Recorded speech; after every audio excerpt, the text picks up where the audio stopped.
That's it. So, so as discussed earlier, this is the session on crypto assets and CFDs, which was requested by Ferdin, but it's a good topic to talk about. It's a lot of things to talk about. So it will be, I hope it will be a good discussion among three of us. Yes. And whenever Suraj wants, Suraj also can be part of it. But I'm sure that Suraj is busy with some other things, so he may not be discussing on this. But this is a topic which is very close to my heart. This is a topic which is happening. A lot of things are happening now, so we will talk on this today. Yeah. So, so crypto assets and CFDs. So just let me start with asking a question, both of you, Ferdin and Vidula. What do you understand by crypto assets?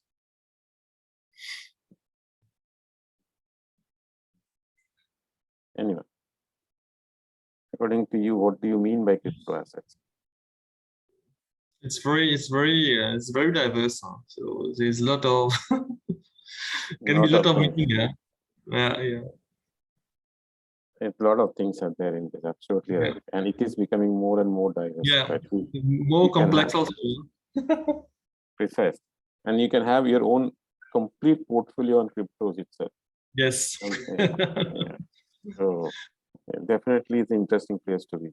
And, yeah.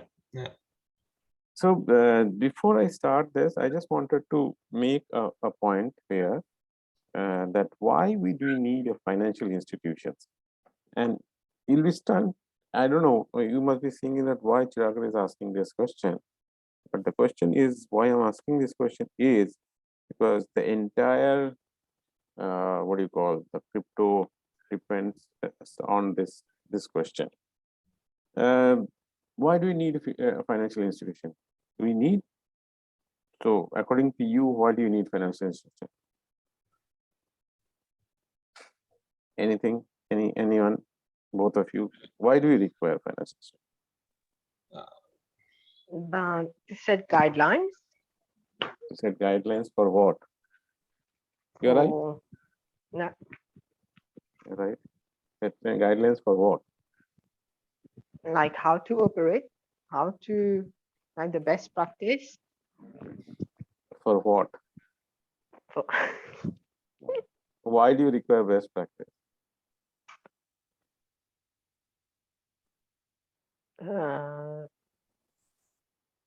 Why do you require a statement of process? Why do you require a process, well-defined process? Or take the bullet point which I mentioned, keep an orderly ledger of our debits and credits. Why do you require this? So basically, let's say when you, reconciliations, no, it's to control for control. For control, for reconciliation, for best practice. All these are different routes which leads to one thing, which is building confidence in your transaction.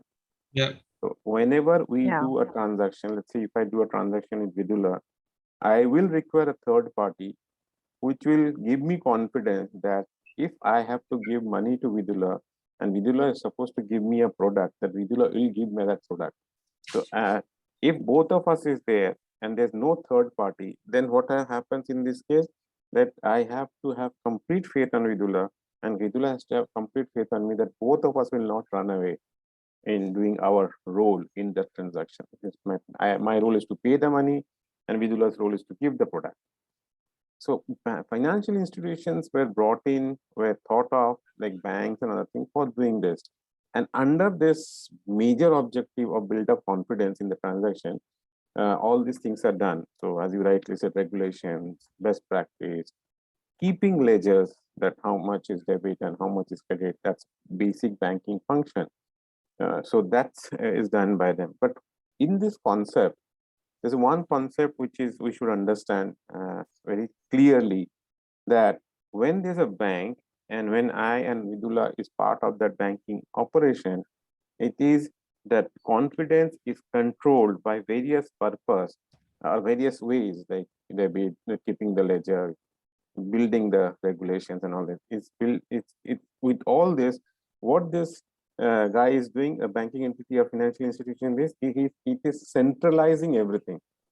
It is centralizing everything. So if I have to do any transaction, so I do a transaction to commercial bank, and that commercial bank centralize various things, because let's say if I'm doing it through MCB, so we will also have an account in MCB. My money goes into MCB's account, and from there it gets debited, and it gets credited to Vidula's account, which is in the MCB. So entire channel of ledgers of debit and credit is centralized in MCB. Now take that for up again. So all MCB, SBM, everything is centralized in Bank of Mauritius. So there's a centralization happening. And why centralization is happening? Because that is the concept we understand, that one person should give us confidence. So in different channel of transactions. So this is called centralized hubs. So that's why financial institutions were built up to create centralized hubs, which will build up confidence in any transaction. So and we should have trust on this banks or financial institutions, because we know that whatever happens, it may not fail so much. So that's why we need financial institutions. So we trust the centralized hubs like banks and investment companies to perform the following main function: keep an orderly ledger of our debits and credits, and prevent malicious states where one person can send multiple checks to many accounts without having funds to cover them. These are examples. But doing this, what is happening is creating a confidence that the transaction will go through. So if I know banking well, so I know the bank will take care of my transaction, and I will get my money. And whenever I'm paying money, the person to whom I'm giving the money will get it. So confidence build up at a centralized level is the concept of financial institutions. Is this point clear? The Yes. concept of centralizations. Okay. Now, with that background, which is the real world now, we go to the next slide. That what is cryptocurrency? Because that's the basic of crypto assets. So, and we'll see what is cryptocurrency. So, as we are living in a digital world where everything is heading towards pure digitalization, so all processes are becoming digitalization. Robotic is coming into picture. We have seen that earlier in earlier slide. We talked about it in the earlier slide, the robotic and other things. So we are living in a digital world where everything is heading towards digitalization. Most of our investment, most of our transactions are becoming paperless. And one of such thing in this entire digital world is cryptocurrency. So we have digital payments, we have digital currency. So these two are different. Digital payment is the process through which payments are done. Digital currency is the part of a digital payment. So basically, if I say that, just to take an example, in this case, let's say, of the same example, if I use what do you call the transaction between me and Vidula. So I'm using a payment gateway, let's say a juice or something, just payment gateway where the digital payments is done through that. But in underlying it is basically the physical cash which is there in my account first, or it's or the Vidula's account when it gets credited. But in this case, when I'm saying a digital payment, there can be a digital payment using a pure digital currency. And that currency is nothing but the cryptocurrency. So that's the basic concept of cryptocurrency. It's a digital currency. It's an e-paper, basically, which is used for payment and settlement. That's a very, very basic, a definition of cryptocurrency. Now, what is exactly cryptocurrency? As I said, cryptocurrency is a digital money or a virtual money. So we cannot feel cryptocurrency. Yeah, we can feel cryptocurrency when the return comes. You become very happy. And when the return goes out of it, you become very sad. So that way you feel it, but you cannot touch the cryptocurrency. That feeling is not there. Like what you can touch physical rupees, that is physical currency. We cannot do that. So it's a virtual and digital currency. In simple words, we can say cryptocurrency is a money exchange process. So which is a currency which you exchange various things. The most popular cryptocurrency we know is Bitcoin. It has become like a synonym for cryptocurrency. People have seen many papers where they don't use cryptocurrency, they use Bitcoin. Basically, they are saying how to, let's say you'll see paper, they say how to trade in cryptocurrency, and the next step they come, you need to buy Bitcoin, blah, blah, blah. So Bitcoin has become a synonym, but it is one of the oldest and most valuable cryptocurrency. And we'll see this what it is. It is the first ever introduced cryptocurrency. As I said, it was done in Japan. Some of the example of cryptocurrencies are, so basically there are many cryptocurrencies now. There are more than 15,000 cryptocurrencies which is get traded. So Ethereum is another one which is quite famous, and we'll talk about Ethereum also today. It is not possible to counterfeit because it is secured by, this is the best part of cryptocurrency, and it is difficult to hack because of the systems which is used, and that system is. But there is a lot of hacks, lastly. The hack is not in. That's a very good question. I was expecting that question. The hack is not in the blockchain. The hack is in the wallet. In the wallet, yeah. Yeah. So there's a difference between. We should understand this concept very clearly. That you can hack a wallet, but you cannot hack the blockchain part of it. The blockchain is, we'll come to that blockchain in a little bit more in detail, but hacking is whatever the hacking which is, let's say recently we had a case in Japan. So the wallet is not securitized.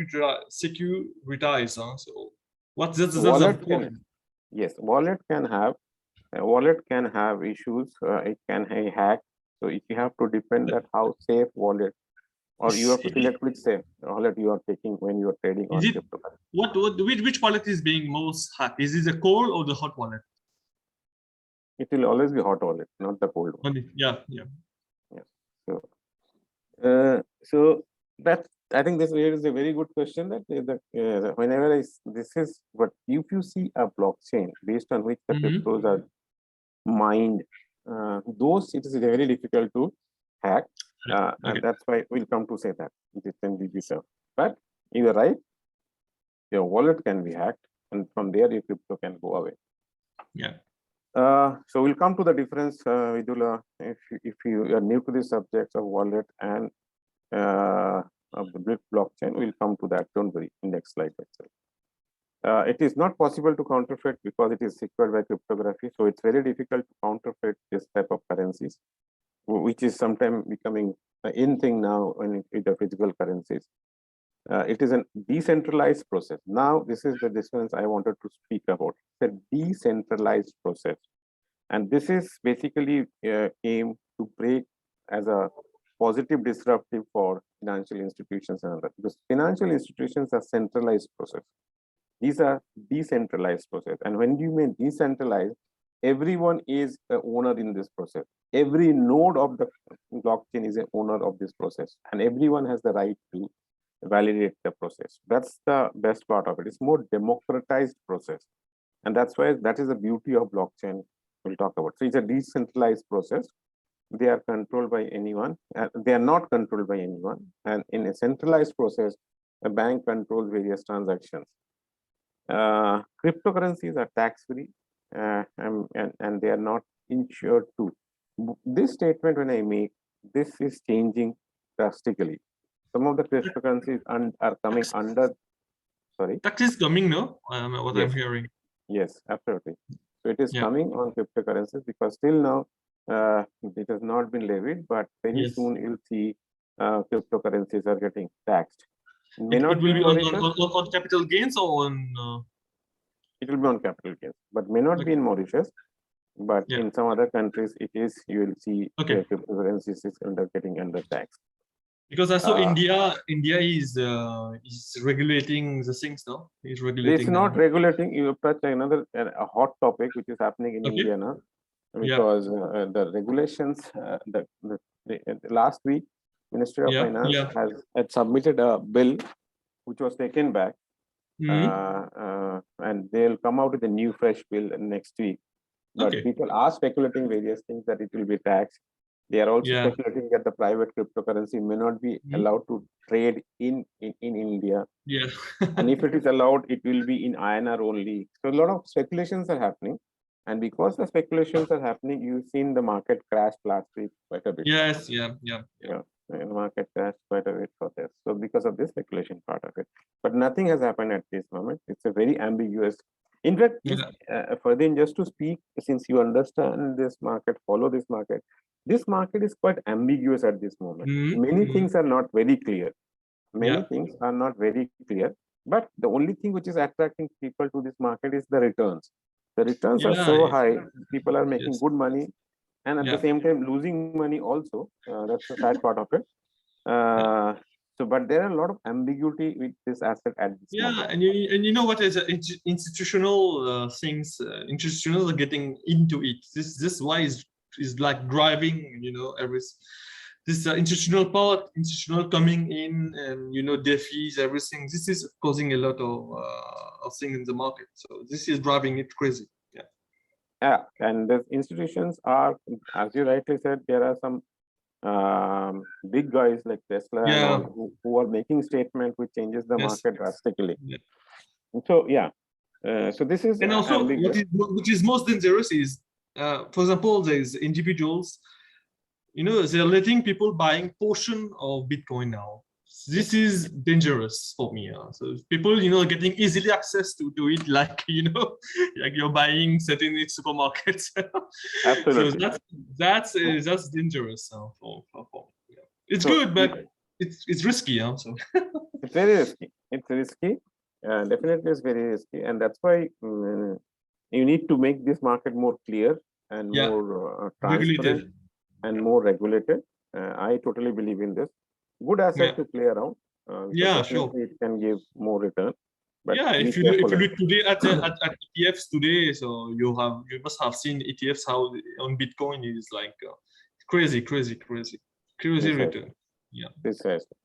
So that sounds really nice to see that, but go into it with a more you cover yourself and go. You can get it. So as I said, the cryptocurrencies are tax-free and they are not insured too. Insured too means it's not regulated by any regulatory agencies.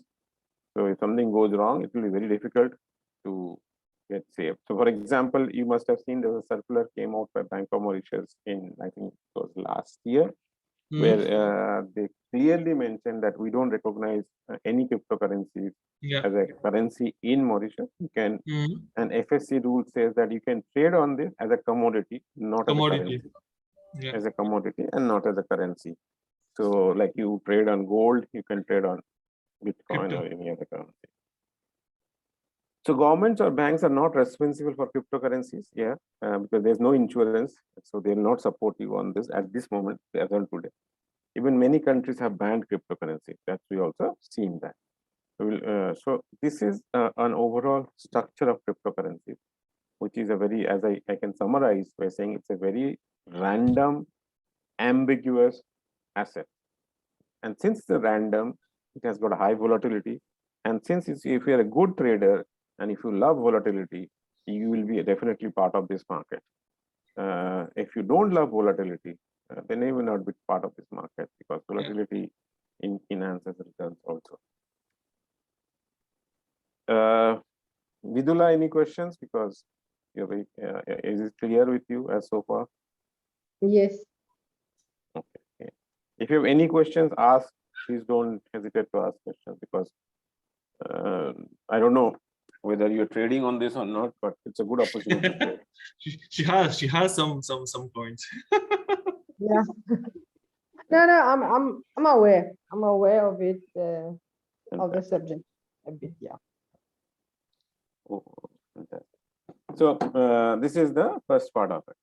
So now we come to the purpose of cryptocurrency. This is another interesting part of cryptocurrency. The main purpose is to reduce the risk involved in traditional currency. That's one of the major issues which is the promoter of cryptocurrencies say that it can reduce the risk of traditional currency, and with traditional currency means physical currency, because it cannot be counterfeit, nobody can hack it. So this is a good technology to use for sovereign currency also.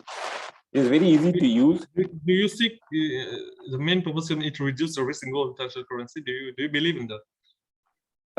No, this risk is basically they're talking from a counterfeit only. Counterfeit, but okay.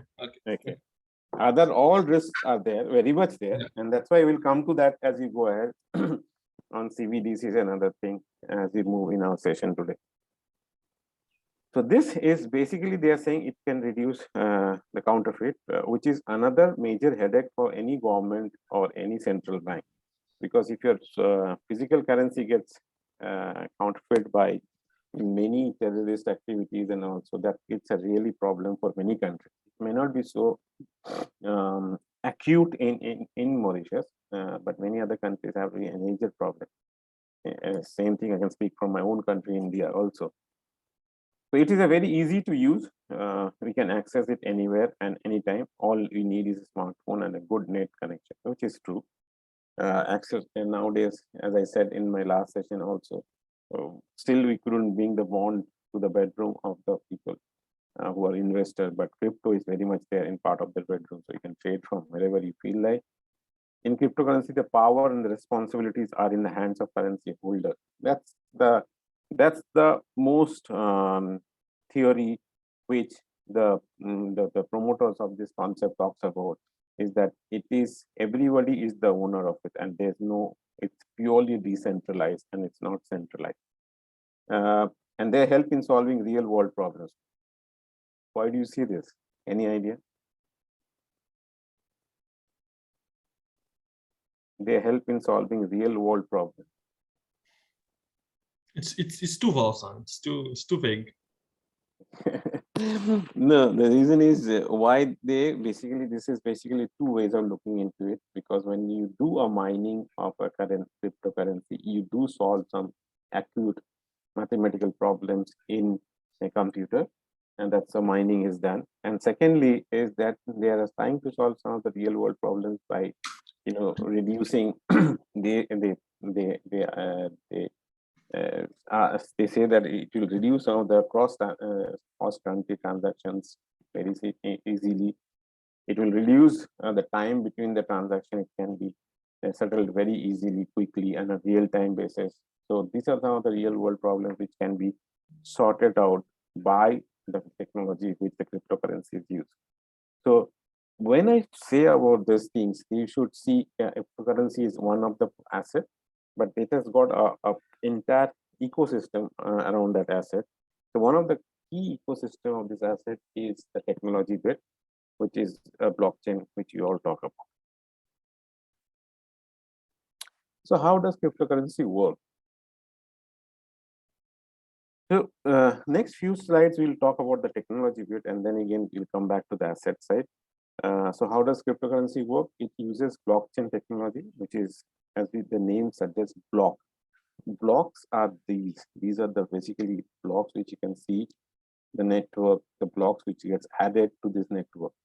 So this is the old system when I was talking about. So if this is a bank and all these are transactions, it gets centralized there, and this bank will clear the ledgers. They will keep the money. They will verify, record everything. But in a blockchain, what is happening? We are all the nodal points, and this is we are all, our ledgers are shared with everyone in this network. So everyone has a same ledger book, so that everybody can verify that. So the longest chain in this blockchains are supposed to be the safest chain, which we talk about from a programming perspective.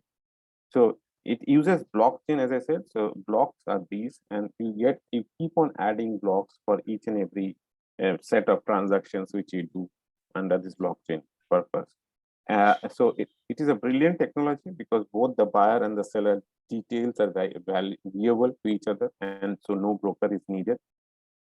So this is somewhat looks like a blockchain concept compared to this. This is the more centralized. This is, as you see, it's a decentralized. So it's getting mapped from one to many always. So you can see it's going from here, it's going from here, it is going from. So that's the way it is being done. For example, if so why this is being done here is, if you see, the intention of blockchain, which was initially the paper which was written, and it was said that the blockchain was used to break the centralization of any banks or any system. And it was said that why do you require middleman? And to eradicate middleman, this type of system came into picture. Now, let's understand this here. So this is a platform which is called blockchain. Now, where is the crypto here? How come the crypto has come into picture? Can you understand? Can you tell me where the crypto is?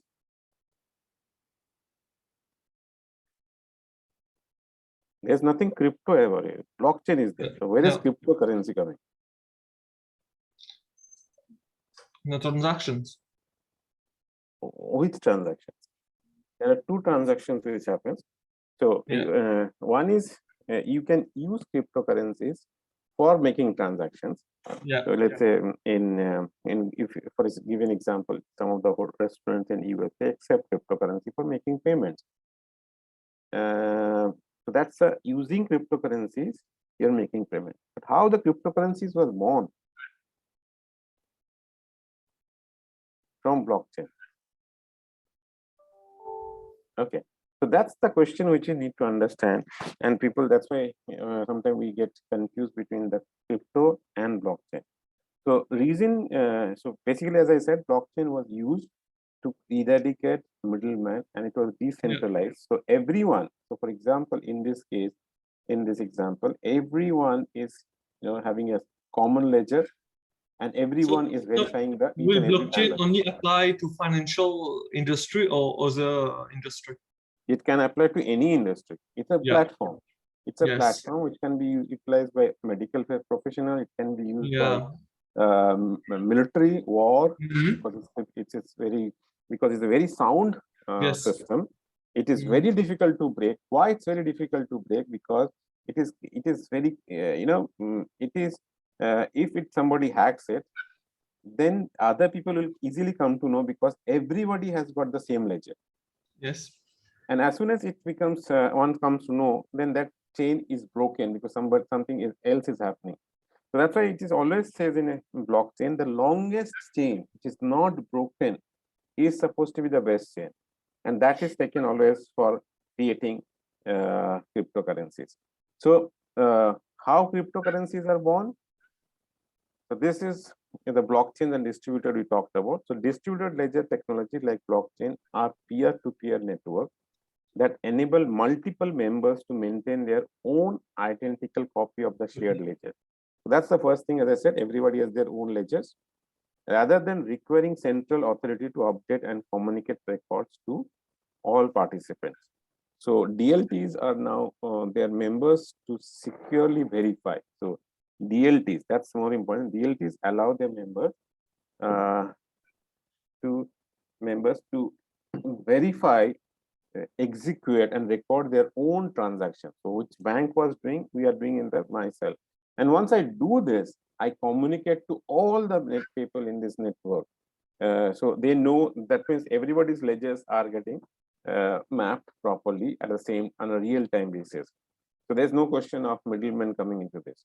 Now, when I am involved in the transaction, I will do that. But why other people will verify this? What is the advantage of other people to do this for me to verify? Why they will come into it to verify?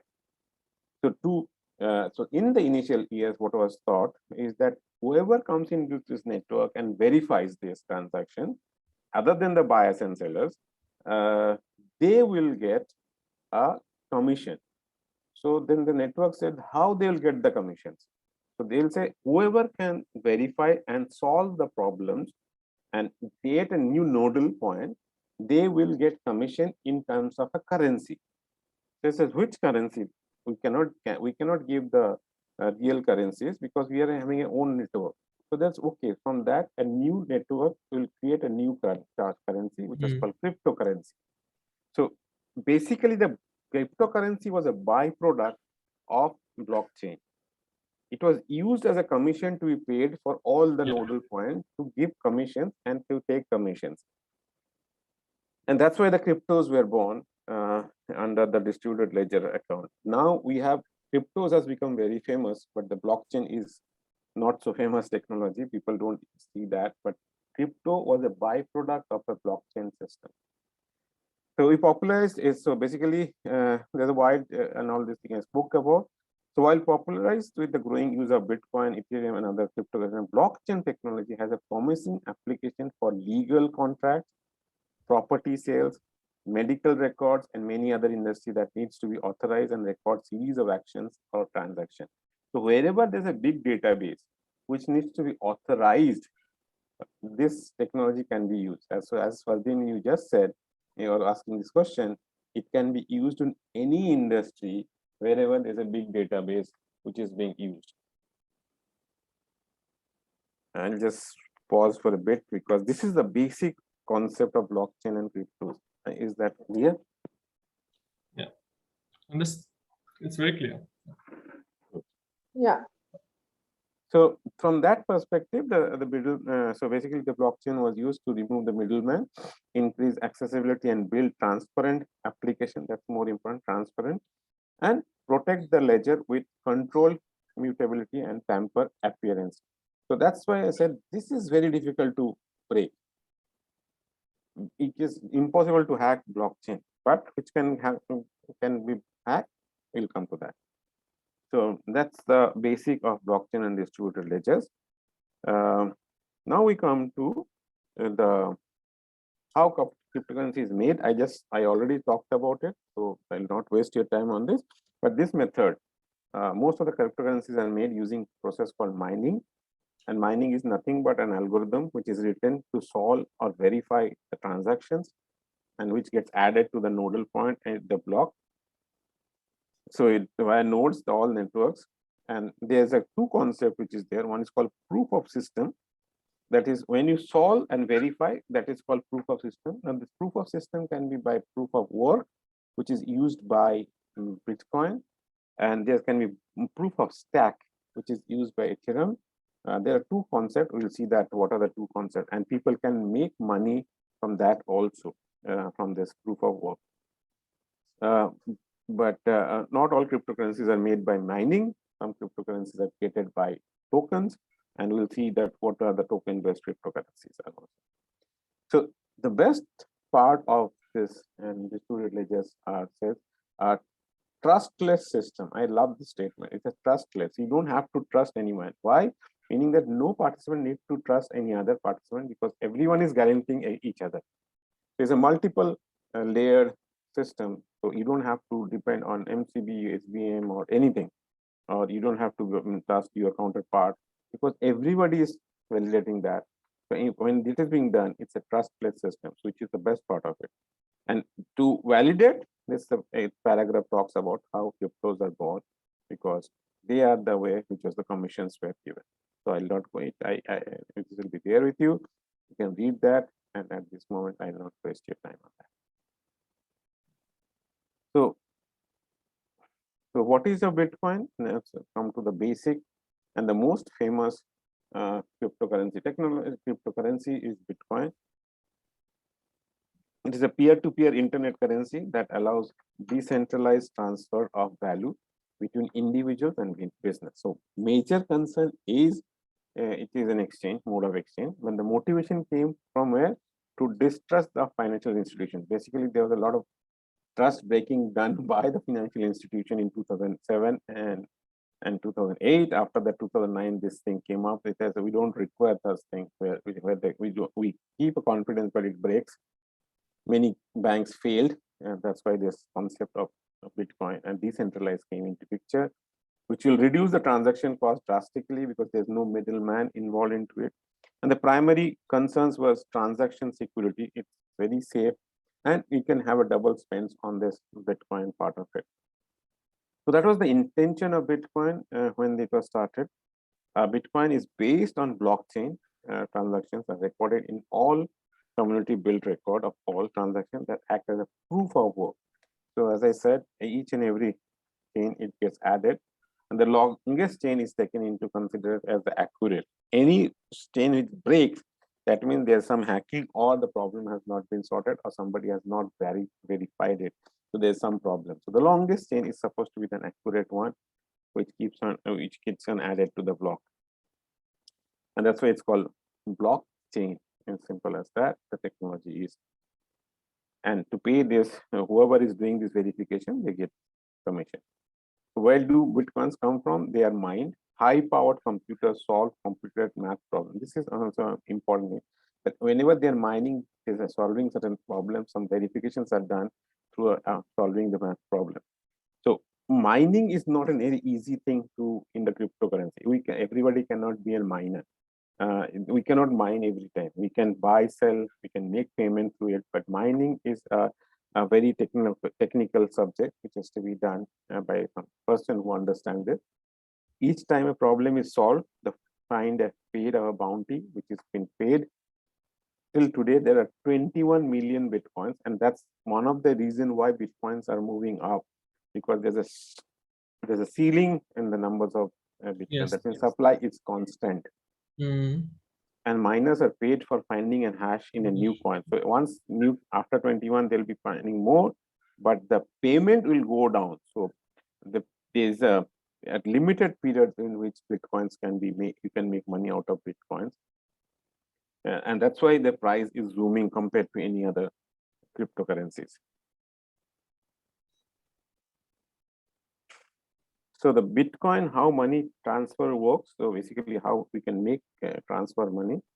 So it has, let's say, if you take it, start from here, this guy opens a Bitcoin wallet, scans and copy the address to whom the money has to be transferred, or fill the amount and the fee, and sends through an e-machine, where the wallet signs the transaction using Rob's private key. I'll come to this private and public key in just a minute.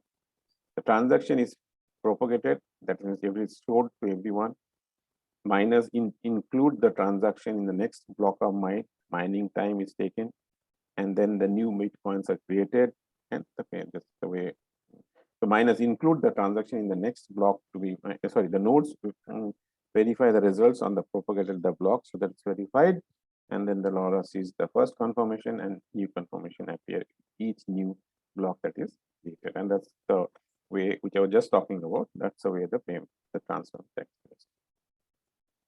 Historically, as I said, the Bitcoin has been really volatile, and it has been moving drastically up. And as Vardin was talking about, various people making various statements, which takes up the market like anything, and then it also crashes when it moves out of the market. So it was a very random market, but we can see the market has moved quite a bit, and which was hovering around 65 and then came back.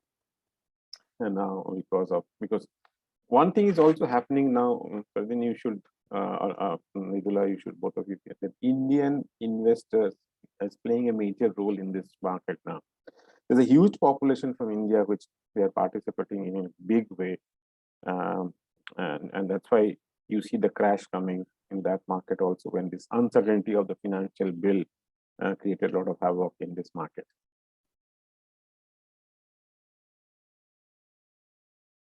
Another basic simple cryptocurrency is the Ethereum. Ethereum is the network on which the blockchain, based on the blockchain, that's the flat network. And Ether is basically the currency, which is it is a distributed in the sense that everyone is participating in Ethereum. The concept is absolutely same. There's no difference between the Bitcoin and Ethereum. Only difference between Bitcoin and Ethereum is that Ethereum does not have a ceiling. So that's why you don't see much of a supply constant is at this moment not there. And secondly, it is a system which is the last one, network can be used to store data and run decentralized applications. It can be used for various purposes. And one of the biggest thing which is coming out of this Ethereum blockchain is, we call it smart contracts. What is a smart contract? Any idea?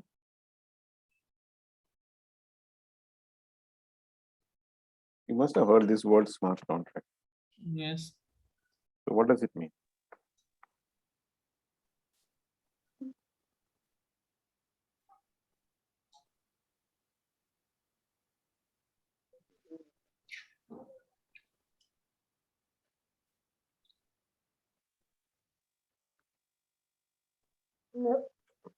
It's a smart contract is basically it's like any other contract where two parties make an arrangement.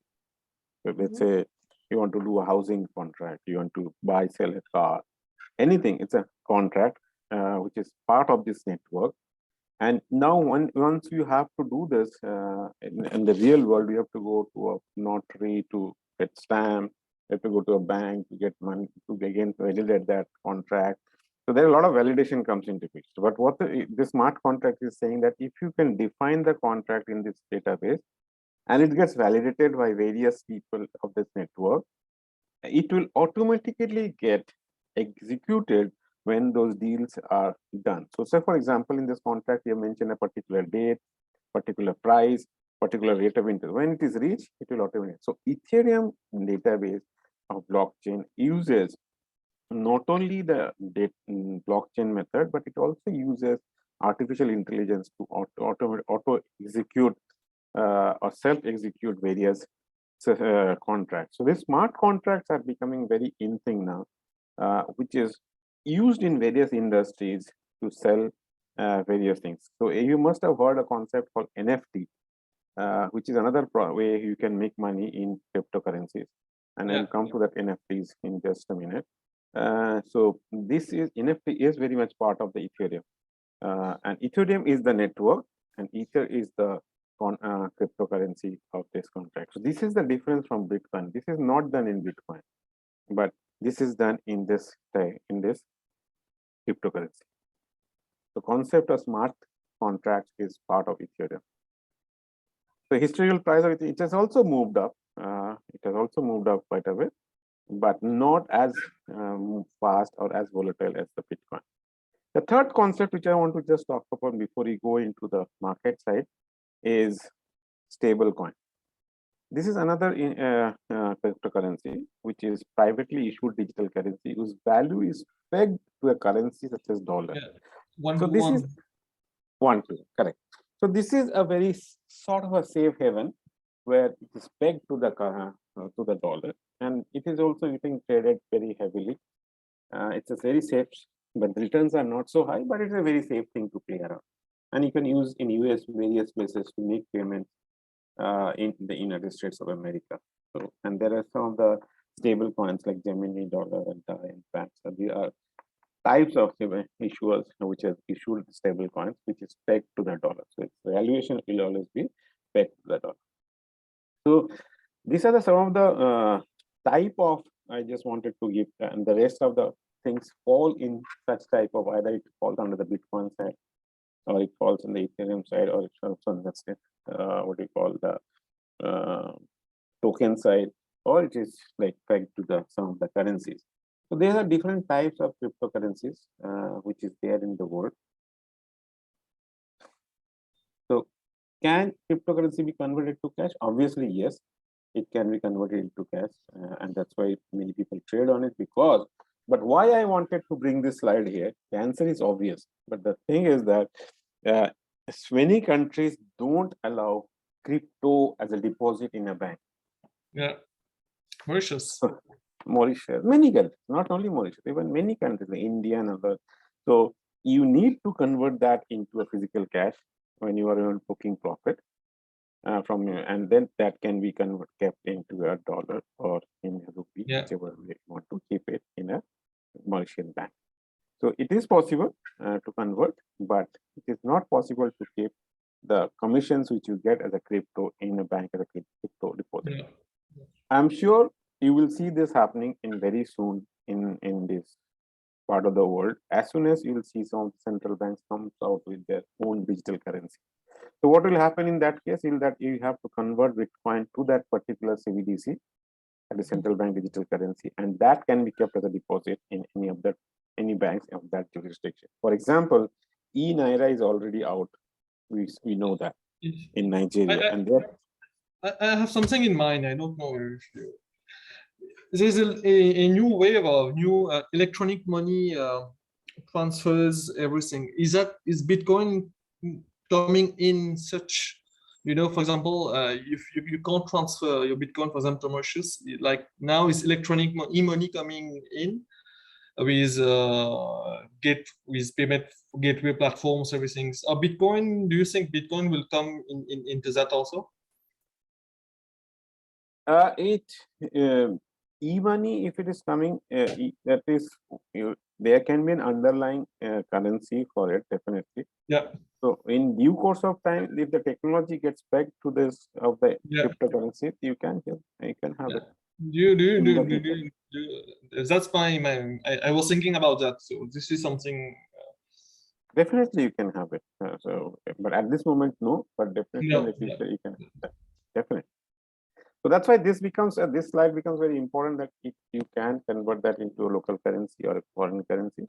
But in future, I asked one of the bank here to confirm to me in writing that they can accept commission in fiat. They have not yet confirmed to me by emails. They're so afraid. No, I don't know why they're afraid, because this should not be a problem, because let's say tomorrow, if you're selling a gold or you're selling a crude and that money comes to you, that is also a same thing like what you're doing. So you can always keep that very, I don't understand their way of really. No, this is basically because they don't understand the concept.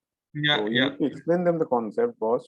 That there's no difference between. That's a problem. That's a problem in our financial system. So that's a. Yeah, I should explain to them that. Oops, sorry.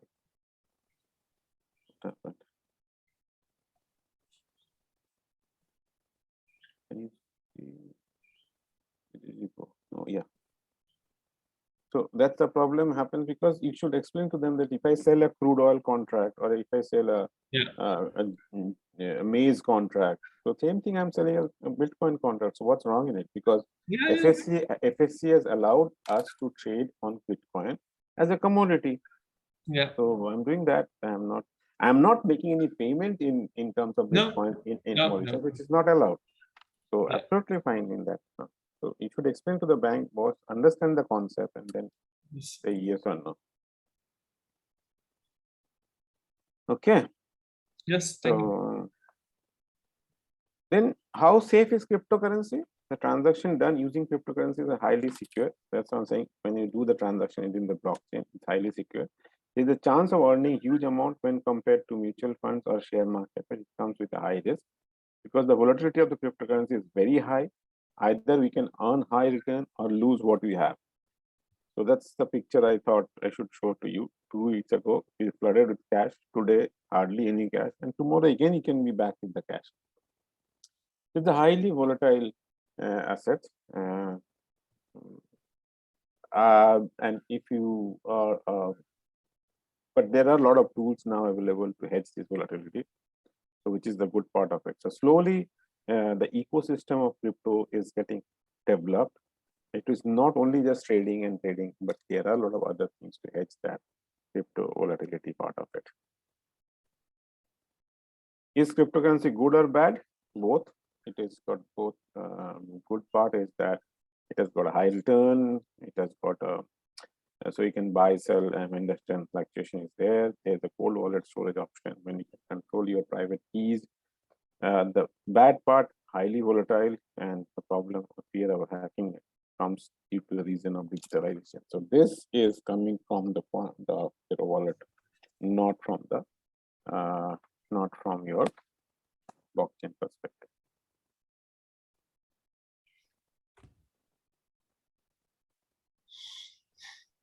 Is crypto legal? It varies from one country to another. In some countries it is legal, and some countries have banned it. Crypto is legal in some of the most developed countries like US, UK, and Japan. But when I say legal in UK does not allow pound sterling to work on. You have to use foreign currency for that. It is also legal in developing countries like India, but it does not have any regulatory framework. Countries like Algeria, Morocco, Nepal, Pakistan, Vietnam, and have banned it.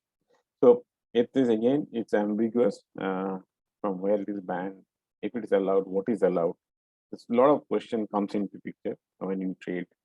But as you rightly said, it has most of the jurisdiction has lack of clarity, and they don't understand the concept, and that's why they they think that it's an illegal thing. If you have properly, so I think most of the central banks and the ministries, they should work together to create a regulatory framework for this asset, and then people should start trading on it in a various aspects. And I'm sure this is not far off. You will see that very soon. Most of the country will come out with the regulation, because as you rightly said, Fardeen, that whenever the financial institution people start jumping into this market, whenever the big corporates start jumping into this market, this brings financial instability, risk of financial instability, and that no central bank and minister of finance will be willing to go for it. So that's why they will see, slowly you'll see the regulations coming. When retail investors are investing, nobody's bothered. But as soon as you see a fund or a big fund or a big corporate or a bank coming into it, everybody will be thinking, oh my God, now we need to do some regulations for it, because if it crash, then there can be a financial instability, and it's a systemic risk. Okay, so now come to the market, that how can you acquire cryptocurrencies? Any questions so far? So far, so good? Good for me. Yeah. Okay. Now, how can you acquire cryptocurrencies? What are the various ways through which you can acquire or take cryptocurrencies? One of this is you win a block. That means you are mining, and you can mine and get cryptocurrency. That's one of the way to do it. Many people invest in the mining, and they keep it for long. They believe that can be a good way of doing it, but it's not an easy way of doing it.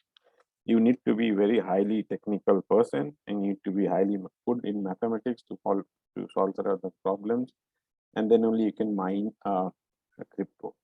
So mining is one of the ways which you can get cryptocurrencies. Many people, the world is not interested in that. There is a very small population which deals with mining part of it. They are not so much interested. Second one is receive a gift or be paid for goods or services. So second part, I don't know. The first part also, I don't know how many of you have got a gift, but that can be another way of acquiring a cryptocurrency, that somebody gifts you a portfolio of cryptocurrencies, and so, or somebody buys something from you and gives payment in cryptocurrency. That's the second way. And third, and the most famous one, is buy or trade on exchanges. So you come and trade on exchanges and you start trading on that. At this moment, there are, as we speak, there are 109 exchanges in the world which trades on Bitcoin and other currencies also. So we'll talk about some of the exchanges in due course of time. Can I, for example, for our trading platform, can we offer? Can you offer? Can we offer this service client to buy on the platform? You have to be a registered broker for that. Yeah. But regulation doesn't stop you. Okay. Regulation does not, because there's, as we say, there's no regulation here. The regulation doesn't stop you from doing that. You can very well do that. Okay. You can.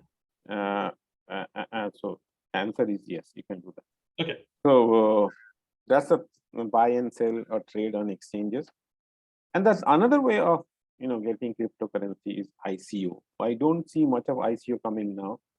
It was quite busy time. It was there in 2019 and 18. With government, the CBD is going to be done through in ICO, no? Which for the one? For the government CBDC, or how it called CBDs? No, CBDC is not will be through ICO, so that's not yet guaranteed. But ICO is basically like initial coin offering. Yeah. Which is like an IPO sort of thing. So let's say tomorrow you want to do some IPO, you can do things. So in 2019 and 2018, if I'm not wrong, some of the corporates did that, came out with initial coin offering. It has nothing to do with mining. It has nothing to do with mining. It's completely different. So we'll see that part also. So these are the various ways through which you can get crypto in your portfolio. If you're extraordinarily brilliant, go for a mining. If you're if you have a lucky cousin, a rich cousin, or a rich grandparents, they can give you a gift. Or if you are selling something, you can get paid through cryptocurrency. Or but the easiest of the lot, if you have a little bit of money, you can get cryptocurrencies through an exchange platform, buy or sell. So these are the different ways through which cryptocurrencies are. There are a few more ways which we'll talk about it in next slide. So I believe that crypto is an alternative asset, and that's the topic which I keep on harping on, is that it is an alternative asset which should be brought into your portfolio. Now, if you see the correlation of crypto world with the traditional assets like bond, equity, or commodity, we don't see any good correlation there. There's some bit of negative correlation with the global S&P 100, but that is also if why I'm saying this, if there's a negative correlation, that can then you can have crypto as an hedge to your traditional assets. But that is also not coming in a very big way in this case. For example, the gold and equity, they have a negative correlation. So gold can be a natural hedge in your portfolio. So if equity price goes down, gold price will go up. So it will hedge your portfolio. But that cannot be said for crypto assets, because the correlation between crypto assets and traditional assets are very low, except for some of these stable coin sort of things, which is pegged to the currencies. So it cannot be used as an hedge properly or as a long-term hedge with your traditional asset, but definitely it can be part of your portfolio, which can enhance your return. So you are taking a risk in this when you're going for an alternative asset, and since why you're taking, because in the returns will be on the assets. From portfolio management, that's my view. Again, I say, don't you test it before you jump into it. Don't use crypto as a hedge to your portfolio. Always use crypto for enhancing return. It will not be a good hedge for your portfolio because correlations are very bad. So always look from a more a rate enhancer than a risk minimizer. Got that one? Yes. Is that clear? Yeah. So crypto will be an alternative asset in your portfolio. So cryptocurrency or crypto is a digital currency that we have seen. It can be used to buy goods and services. Much of the interest in this unregulated currency is to trade for profit, with speculators at the times driving price skywards. So yes, everybody is jumping into this world of crypto. Basically, at this moment is unregulated. There's no tax on it, and they're giving good return. So that's why people are jumping in this well. Nearly 15,000 different cryptocurrencies are traded publicly, according to coinmarketcap.com, a market research website. So that is a website that gives quite a bit of good information about different cryptocurrencies. And total value of cryptocurrencies as on 3rd December 2021 was around 2.6 trillion, having fallen from 2.9 million just weeks earlier. So that shows the sign of volatility. And the total value of all Bitcoins, different types of Bitcoins, the most popular digital currency, was priced at 1.1 trillion. So there's a huge market. 2.9 trillion or 2.6 trillion dollar is not a small market, and nobody can ignore this market. And that's the reason is that slowly most of the central banks and the governments are rising either to stop this market from you, or they are saying that, okay, this market is there, we'll come out with our own assets so that we can reduce or minimize the risk of these assets which is there in the market. So the size has become quite big, and it cannot be ignored by anyone.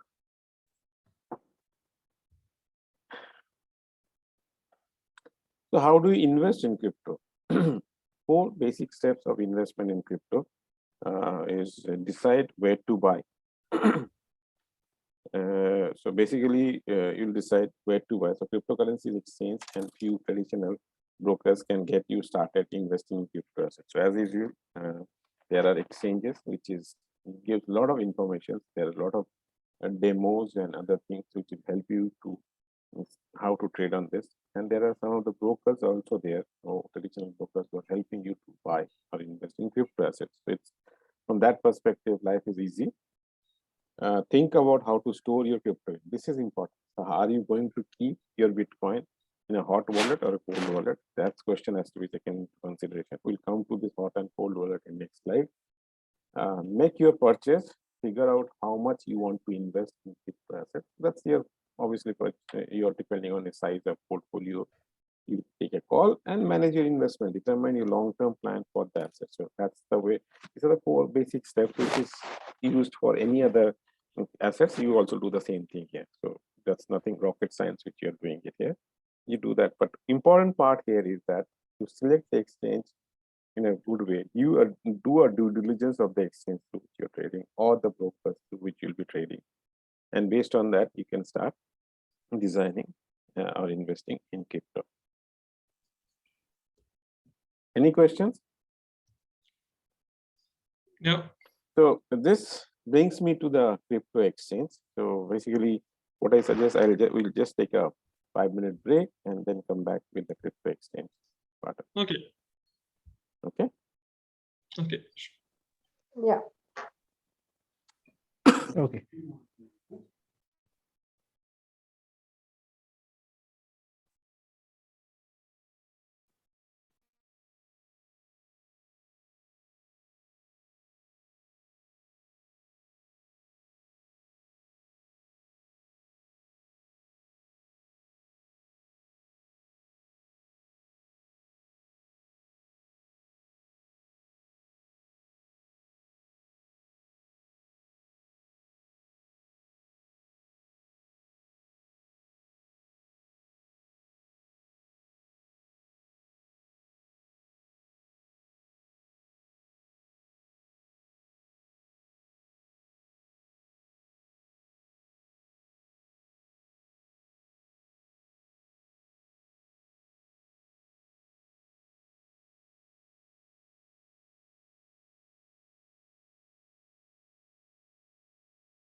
So welcome back. Can you start?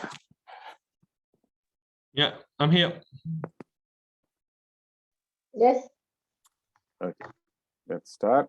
So we are talking about the crypto exchange. There are, as I said, many crypto exchanges are there, but there are few of them which is becoming quite famous, and they're using various ways to attract clients. They give various types of structured product also nowadays to attract clients for coming on the exchanges.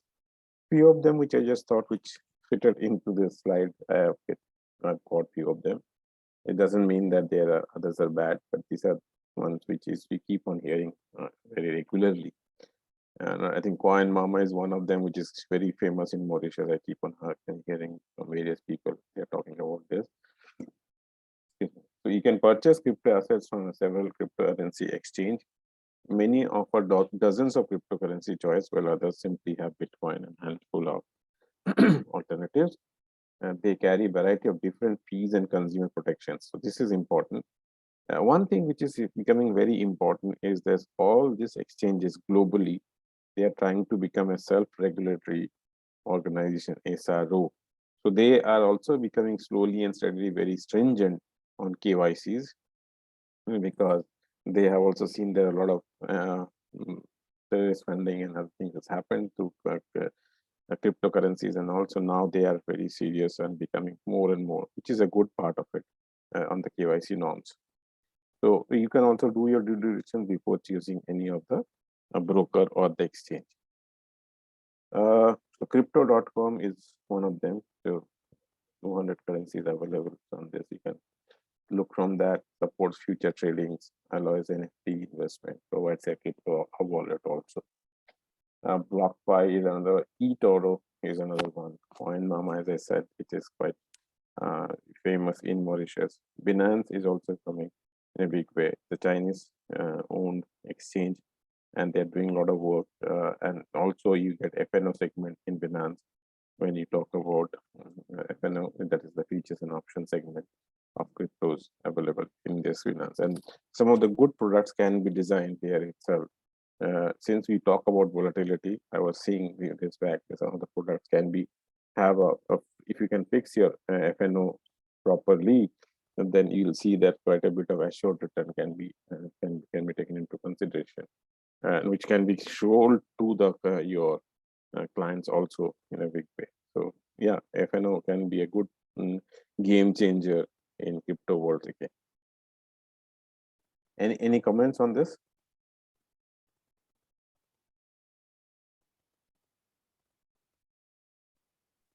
No.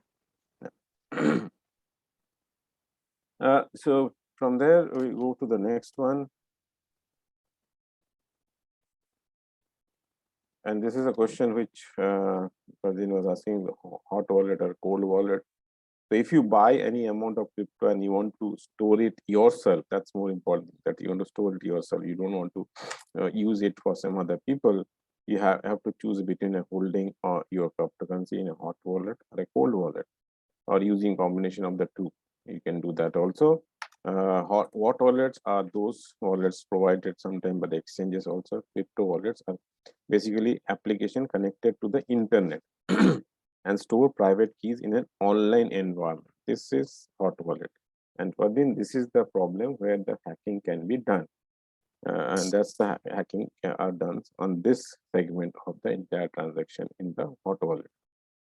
Cold wallet. And what is, for example, for the past months I have seen, for example, how do we verify, for example, the bitcoins in the wallet? How do we, for example, assure of the verification?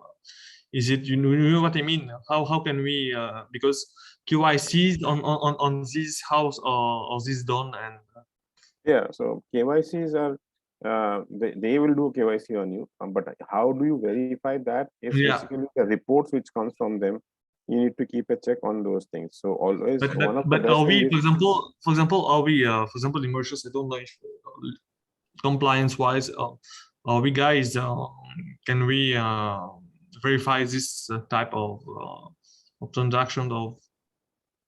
You're saying whether client-wise transaction can be verified? Yeah, You're saying, yeah, yeah, yeah, why not? Yeah, you can ask the exchanges. The exchanges will send you the reports and MIS yeah, transaction-wise, because that's your clients which you are getting. yeah, That's what I'm saying. So if you are, that means you will be broker in that case. yeah. And if you can enroll with any of the exchanges, they are Mhm. supposed to give them the report. Okay. Okay. So and you can always reconcile the report on a regular basis, or you can get connected to your core banking or whatever the accounting systems you have. They can do the reconciliation part. So there's APIs are also available with Hot Wallet, which can get connected to your accounting system, and that can do the reconciliation part of it.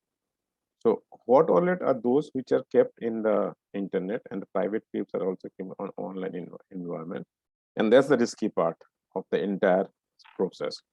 Whatever the hacking happens in this part of the transaction when you keep your cryptos. Cold wallets are crypto. I have one question come in my mind.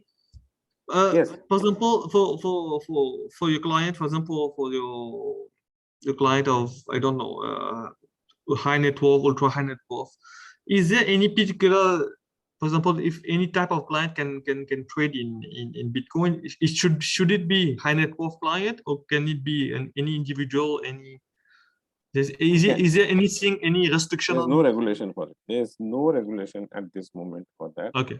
Okay. It can be anyone who can trade Okay. on Okay. cryptos. Okay. Okay. So once the regulation comes in, these things will be Yeah. brought in. Okay. Okay. And that's the reason. In fact, you have already answered your question in earlier discussion which I had. Yeah. When you talked about It's come on mind. Yeah. when you talked about the bifurcation of big bitcoins into smaller ones. So that Yeah. means why? Why are you doing that? Because you want to Yeah. attract small players also. Yeah. Yeah. Yeah. So from a regulation perspective, there's nothing you can do Okay. that. Okay. So cold wallets are crypto wallets that is stores private keys in an offline environment. So it is much more safer to be. So if you keep your things on a cold wallet, hot wallets are connected to the internet, and crypto coins are delivered directly to the wallet through the fast online transaction process. Here, the transaction begins online and then the shift to the offline environment for a private key, signing up the cold wallet. So the process is bigger. It can delay the thing. The complicated information is that sent back to the online network. So there's some bit of process which is bigger than the hot wallet. Suitable users, cryptocurrency traders, or individuals who want to make quick online payments with cryptocurrencies, always go for a hot wallet. People are long-term players, people who want to stop their cryptocurrency with the highest level of security, go for cold wallet. And if they are not regularly trading, they may prefer for a cold wallet. Online hot wallets are available in exchange, as I said, such as Binance and Coinbase. Two most popular hot wallets are Exodus and Mycelium. And cold wallets are two types, such as paper wallet and hardware wallet. Popular hardware wallets includes treasure ledgers and other things. Security, vulnerable to hackers due to connectivity with the internet, as I said, and private keys are never exposed online, thereby improving security. So this is the weak link in entire cryptocurrency systems. It's not the blockchain, it is this part. So we need to be very careful of how one you select a hot wallet, and so that their securities are very. So you need to say also that the exchanges, if the exchange is providing you the wallets, they follow all the cyber risk norms or not. So this is the riskiest part of the entire process. What it was in? Yes. Vidula? Yes. So you keep your wallet. So you require wallet obviously to keep your money, cryptos into this wallet. If you are going to keep it yourself, but if you don't want to keep it to yourself and you want to utilize crypto to enhance more return, that means you are not trading on a daily basis, but you can use it for various things. But as I said, mining is a difficult task, but crypto stacking is not a difficult strategy. Crypto stacking can be done very easily through exchanges, and this is another way through which you can get a fixed return from the exchanges, which is but before that you should have the crypto in your portfolio. So stacking of cryptocurrency is a way to grow your crypto holdings without buying more. That's more important thing. So there's no extra cash flow which is happening. The practice called stacking is a way of using certain cryptocurrencies to help verify transaction on blockchain network. So if you remember, when I was talking about Bitcoin, I said a proof of work concept. Remember that? Proof of work. Yes. The proof of work is basically when you validate something. That's called proof of work in the nodal point or in the blockchain. Now, this proof of work in Bitcoin is done by proof of work is done in a different way. But in Ethereum, the proof of work is done by stacking. That means it is you can collateralize this crypto with them when you validate something. And when you collateralize, that means you're pledging this cryptos for validation, and against for certain period of time, when you pledge this, you get return in terms of interest, which is crypto stacking. But you may think that I am not well versed with all this. How do I validate and do? How can I do it? You don't have to do that. You can simpler option is that through any of the exchange, you can opt for crypto stacking. And this crypto stacking can be, let's say you already have a portfolio and you are not trading on those cryptos on a regular basis. You can always use this for leverage. So it's very similar to a concept called reverse repo in the bond market, where you try to pledge your existing portfolio and take a return out of it. So stacking can be another way through which you can be part of the portfolio. And it's Ethereum is another one of the Bitcoins which allows you to do stacking. So as I said, the practice is called stacking. It's a way using certain cryptocurrency to help verify transaction on a blockchain network. Investors who participate in stacking can earn yield. That's more important. Earn yields. That is a fixed interest rate exceeding what's available from the typical saving account. Obviously, it's more than what you get, and it's absolutely more than what you get in Mauritius saving account. So blockchains are decentralized, meaning there is no middleman such as Planck and so validate and make sure it. So instead, users of this crypto collect blocks of recent transaction and submit them for inclusion into the immutable historic record, that is the blockchain chain part of it. User use blocks are accepted and get transaction repaid on the crypto. So that's we know. Stacking is a way of preventing fraud and errors in this process. So if you, another layer, users proposing a new block, so that a hacker can propose a new block. So in this case, what happens? You are proposing a new block or voting to accept a proposed block. So means you want to validate a proposed block, put some of their own cryptocurrency on the line, which incentivize playing by the rules. So this is basically like you are pledging it, your thing, and against that, whatever you pledged, you will get a return. The simplest option is to use an online service to stack your tokens for you. So some of the popular cryptocurrency exchange offer stacking in exchange for commission. So this is another way which helps you to enhance returns. So here you are not buying crypto, you are not selling crypto, you are crypto stacking. So you can see some of the exchanges, and that this is the product which you can also use it. I'll pause for a minute and if you have any questions on this concept. Good. Good. Have you tried this, Pradip? No, not yet. No, not this. And Vidula? No. Not yet. So hopefully soon you'll be, both of you will be trying it, I suppose. Hopefully. So yeah, this is another way of, without buying and selling, you can enhance your portfolio of returns of crypto by crypto stacking. Another way of enhancing your return is crypto deposits. And this is one thing which we have seen a big rise in it, especially Bitcoin fixed deposit. This is I should first disclaimer comes, this is not registered under any bank. It is not regulated by central bank. It is purely given by the exchanges. The investor who is holding cryptocurrency can choose to lend or holding in return for interest.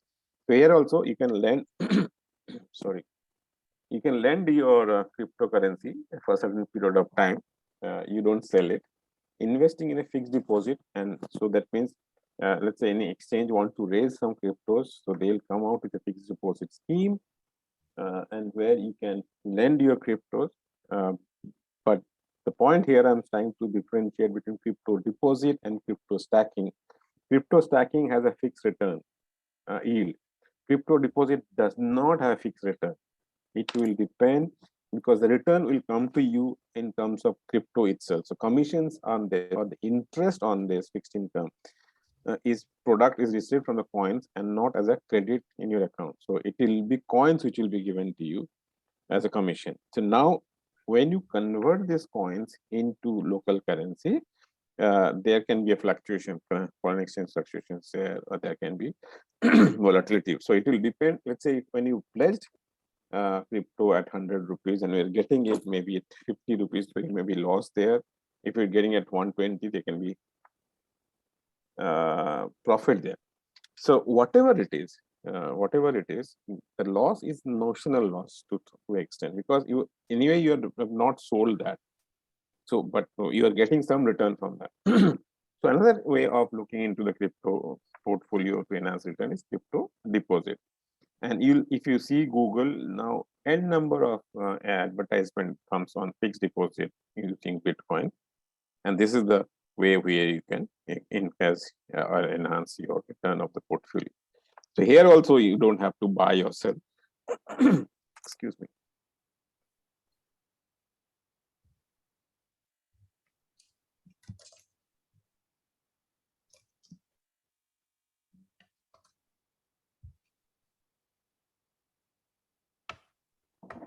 My throat is also saying it's December, enough of it. So, all training and all lectures in January, no more in December. Yeah. So, so this is another way through which the crypto deposits you can enhance the portfolio. So one is buying and selling, as I said. Second one is gifting, some payment for mining, but crypto stacking and crypto deposits are also another products which can enhance your portfolio. Clear? Yes.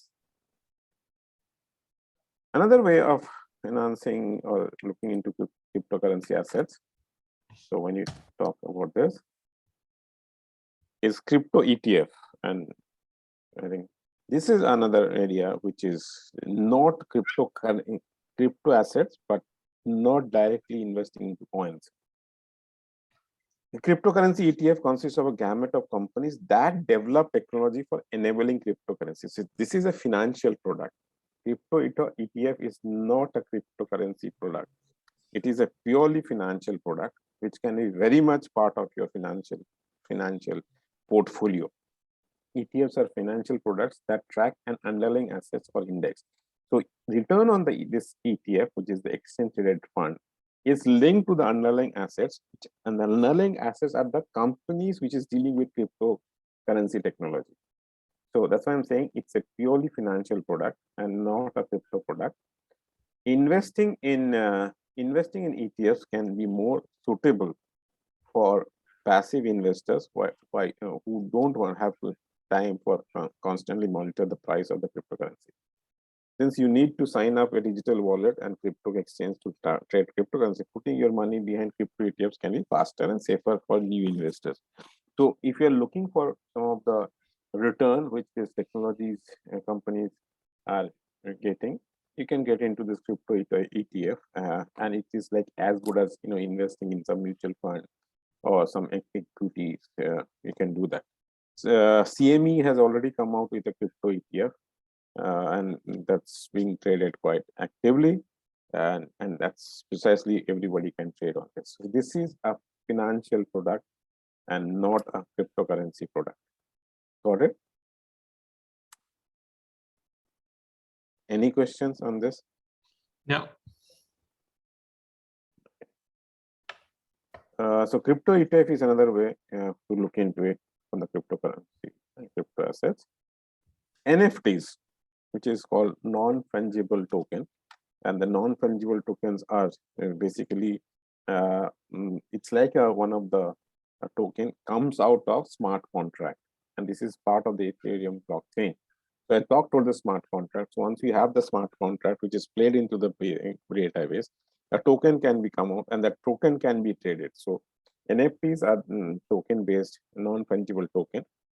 Ethereum is a cryptocurrency like Bitcoins or Dogecoin, but this blockchain also supports these NFTs, which store extra information that makes them work differently from, say, a Ether coin.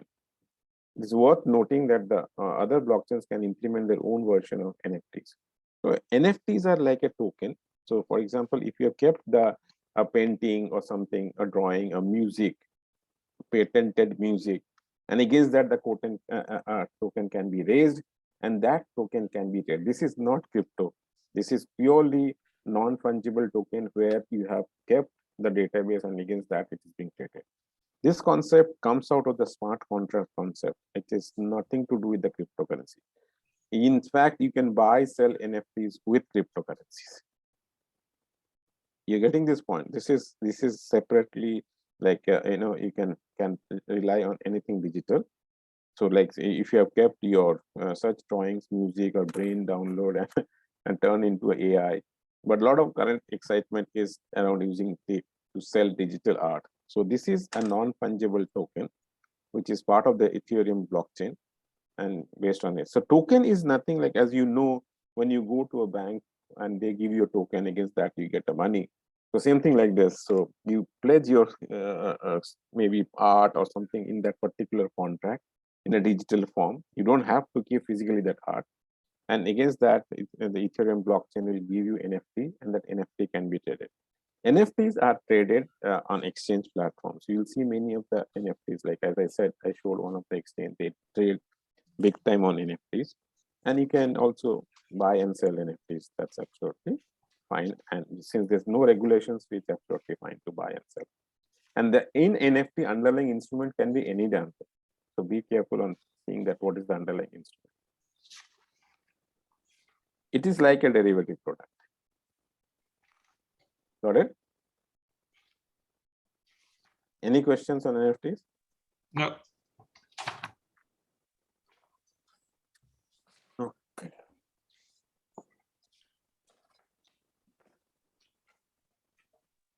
And finally, the initial coin offering. And the initial coin offering is like an IPO, which is being used, the cryptos are used for raising funds. So initial coin offering is a type of capital raising activity in the cryptocurrency and blockchain environment. The ICO can be viewed as an initial public offering, as I said, that uses cryptocurrency. Every ICO starts with a company's intention to raise. So let's say tomorrow, if anyone, let's for example, IBL, Rogers, whoever, you want to raise money not through this IPO model of raising physical currencies, but they can go through using cryptocurrency. That's the difference. The next step in the initial coin offering is the creation of tokens. So based on this token, as I said, and these tokens will be traded. So essentially, the tokens are the representation of an asset or utility in the blockchain. So same example of NFT. So for example, if a company comes and say that I have this asset and put that into a smart contract, against that smart contract, a token is given, and the token is bought by or issued in terms of ICO, and people buy those tokens and keep it in their portfolio. So as the company, underlying company does good, the valuation of the token will go up, and you can make money, whoever is owning that token. If the company is not doing good, valuation of token will come down, and this is exactly same like equity market through which the IPOs happen. So same thing here, it is being done by cryptocurrencies. They should not confuse cryptocurrency because tokens are just modification of existing cryptocurrency. So yeah, tokens are different from cryptocurrency, as they said. Tokens are given against the contract or underlying asset. Tokens are created using specified blockchain platform after the creation of the token, they are offered to the investors. The offering may be structured in several rounds, and the company can use the proceeds from the ICO to launch new product or services, while the investor can expect to use the acquired token to benefit from this product/service or wait in the appreciation of tokens value. So either way, so you can use this token to buy those products and whichever the company is coming out with it, or you can wait and trade on this token in the finance and the cryptocurrency market. So ICO is another one, which is like an IPO, which is being used to acquire cryptocurrencies. So that's about the different ways through which you can acquire cryptocurrencies. So again, I repeat, it is through mining, it is through gift, it is through transaction, it is through exchange. Under exchange, you can buy, sell. If you already have cryptos in your portfolio, you can do crypto stacking. You can also do crypto deposits, and also you can go for IPOs and NFTs, which is the token-based part of it. Any questions so far on how you can acquire different types of cryptos? Or if you have missed out something, you want to add to that? All good from my side. Yeah, me too. Okay, very good. Thank you. Yeah. So this is about the first part through which you can, acquire crypto. So for then you wanted this session. So far, whatever you wanted is being covered at this moment. Yeah. For me, it was I was like doing some research on this for the past months, and what I have learned and what you're telling me today is like almost this, and it's like confirming many also certain questions that I ask. And yeah, for me, from my side is for now, it's good, it's okay, it's fine, I'm okay with it. So this is the this part of the section which I talked about is something like the spot market of crypto. Yeah. Or the basically you can talk about that's a primary issuance and the primary market. We have also the now the futures market is here. Yes. So now the next part that's I just wanted to there's the derivative market of crypto, which is also becoming very famous. Volume. And it's good. I think this market is also will help you to hedge the market, because if you have an asset which is so highly volatile, and if you don't have an options on it or futures on it, then becomes very difficult to manage such a portfolio. So I'm really happy this FNO segment is coming in a big way in most of the exchanges, and that will help us to do that. So derivative, just to define derivative, is a financial instrument whose value is derived from an underlying asset. And underlying assets can be anything. It can be commodity, equity, blah, blah, blah. It can be cryptos now also. So derivative is purely a financial instrument. So if you go back to NFTs, NFTs are derivative contract as far as the financial derivative act definitions are, because NFTs values will depend on the underlying assets or underlying contract. So NFT is very much is like a derivative concept which can be bought and sold in the exchange. So quickly, so just to come to this forward and future, because there are forward contracts which are also getting traded, and I would like to bring the forward contract in because my last part of this presentation is on CFDs, so where a lot of forwards are also used. So we'll talk about that. So just wanted to bring these slides here. Just to get everybody on the same page, and it's basic, but still that basic definition between the forward and the future is both are obviously, as the name suggests, it's a contract which will get settled in due course of time. But the forwards are OTC products, and which does not get traded on the exchange, whereas future is traded on exchange. So if OTC product, this is much more customized, so it can go with the CFDs and other things. And future is basically a very standardized product, and it is part of the exchange. So you will see a lot of underlying instruments of Bitcoins having a futures. Forward does not have a margin, but the underlying instrument can have margins. whereas futures requires margin payment. So in the FNO segments of Bitcoins, or sorry, cryptocurrencies, you can trade on those futures by paying margins. So it's basically margin trading, where you don't have to shell out the entire amount. You can put an initial margin and you can have a mark-to-market margins also. In forward, settlements happen at the end of the period because of the OTC product, but predetermined at the end of the period. Whereas futures, we do a mark-to-market on a daily basis. So that's basic definitions of forward and future, and that definition should be kept in mind very clearly when you're trading on various products of crypto as well as CFDs. So just a small example in forwards, which is on the interest rate, but I don't have to skip this because it will be there with you, the slides you can have whenever you feel like. The concept is clear for both of you, so I'll not waste your time. Yes, so another important part which is getting quite important is the concept of contango and backwardation in the derivative world. Contango is where the forward price of the future price is greater than the spot price. So generally, when a forward price of the future price is higher than the spot price, it shows an inclination that the market is bullish.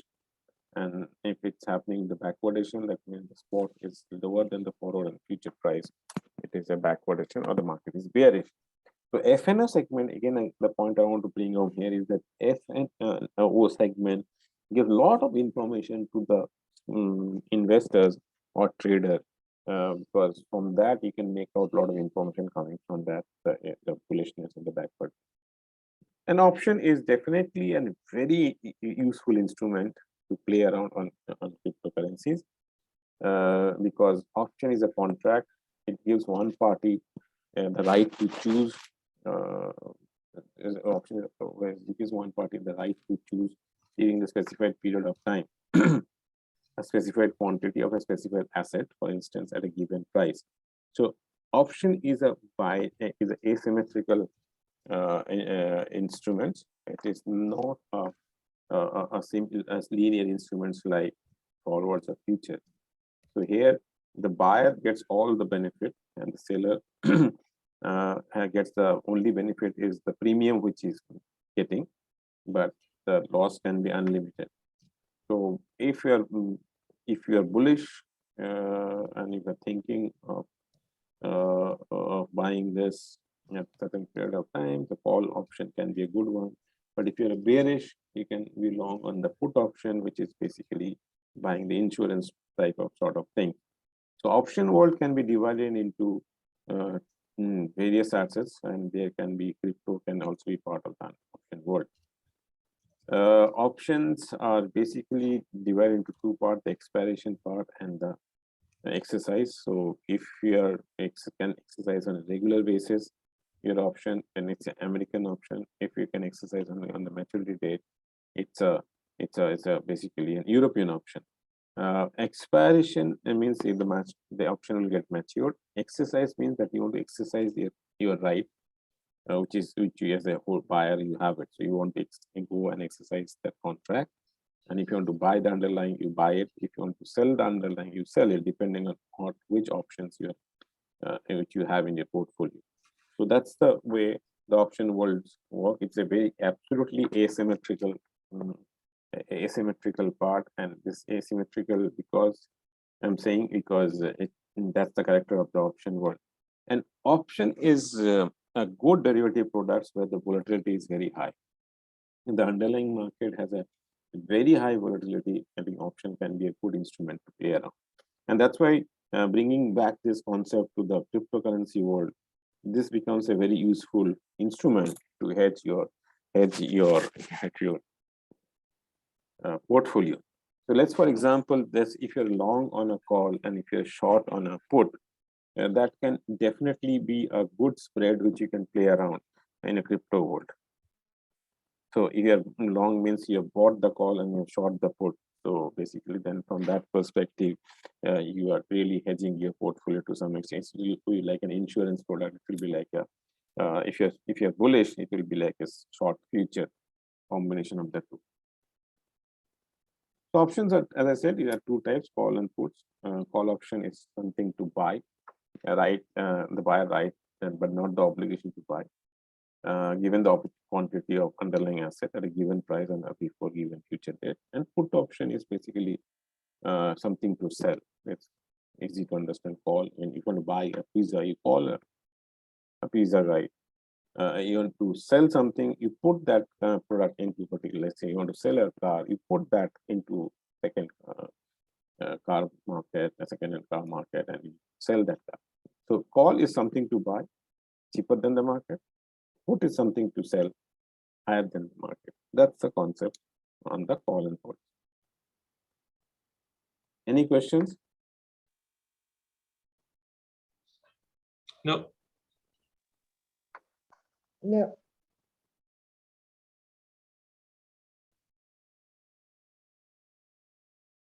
So if there's no question, this is a very simple one, an example of the call option.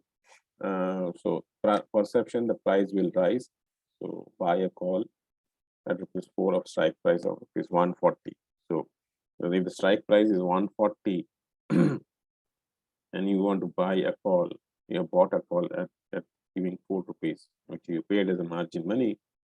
So the this is goes as like 90, 95, 120, 140. The market is moving and you are bullish. So you will start exercising only this option once it crosses 140. Will you cross 140 or something else? When will you exercise this option?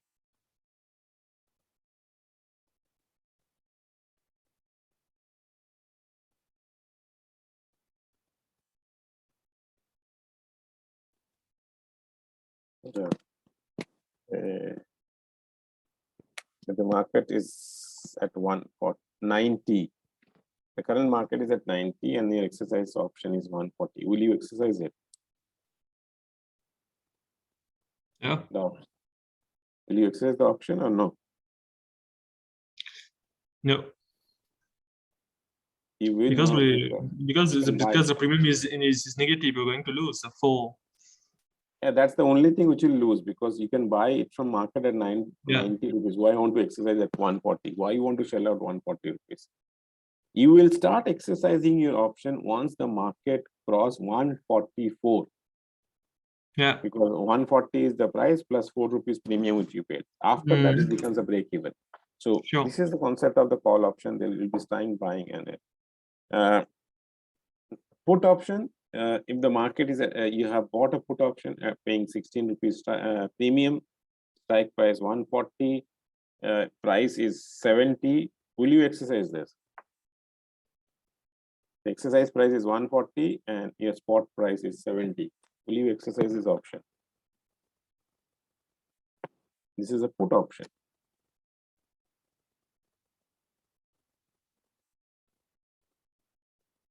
You will exercise this because put is something to sell. So if the market is at 70, but you have the option of selling it at 140, you will jump on it, because then your cash flow will be, you'll be selling at 140, but you paid 16 rupees, so you'll make a profit of 54 rupees. So you'll keep on exercising this type of auction till the market cross, that is 140 or 140 plus. So then you'll stop exercising this action, because it doesn't make sense. You'll make a loss of the premium which you paid. So call and put is a very good product which can help you to hedge your cryptocurrencies. And there is one more concept in call and put, that is in the money and out of the money options, or at the money options. So if this is the strike price of the options where the spot market is moving, and you have the strike price like 160, 162, 164, and so on and so forth.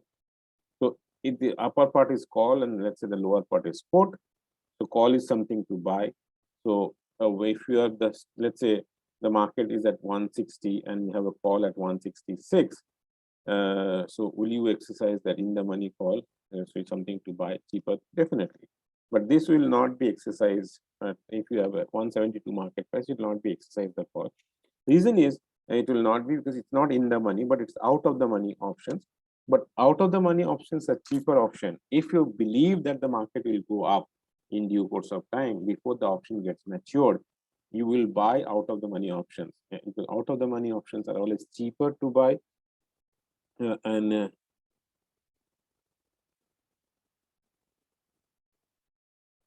it is always cheaper to buy compared to in the, because in the money everybody will jump into it. But if you have a perception, that's why I brought this slide here. If you have a perception and your calculations are correct, the market will be on the higher side compared to where it is now. You will try to go for a out of the money option. Same thing goes for the put. Put is, this is out of the put money, because put is something to sell higher than the market. So you will go, this is the in the money, so it will be expensive, this will be cheaper. So if you have a concept, if you have a perception that the market will be bearish and the market will crash, you will go for a put which is out of the money. So this way, if you're thinking on a crypto from certain perspective, you can definitely go for what do you call, in the money or out of the money options, depending on which side you're playing and what you think as a market player.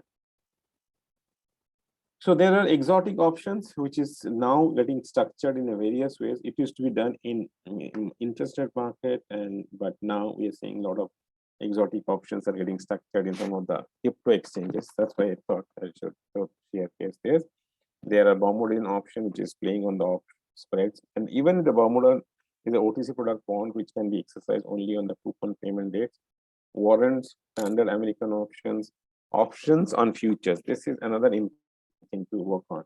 And some of the cryptocurrency exchanges are giving this product that you have a spot, you have futures, and above the futures you have an options. So it's a very standard exotic products to work on.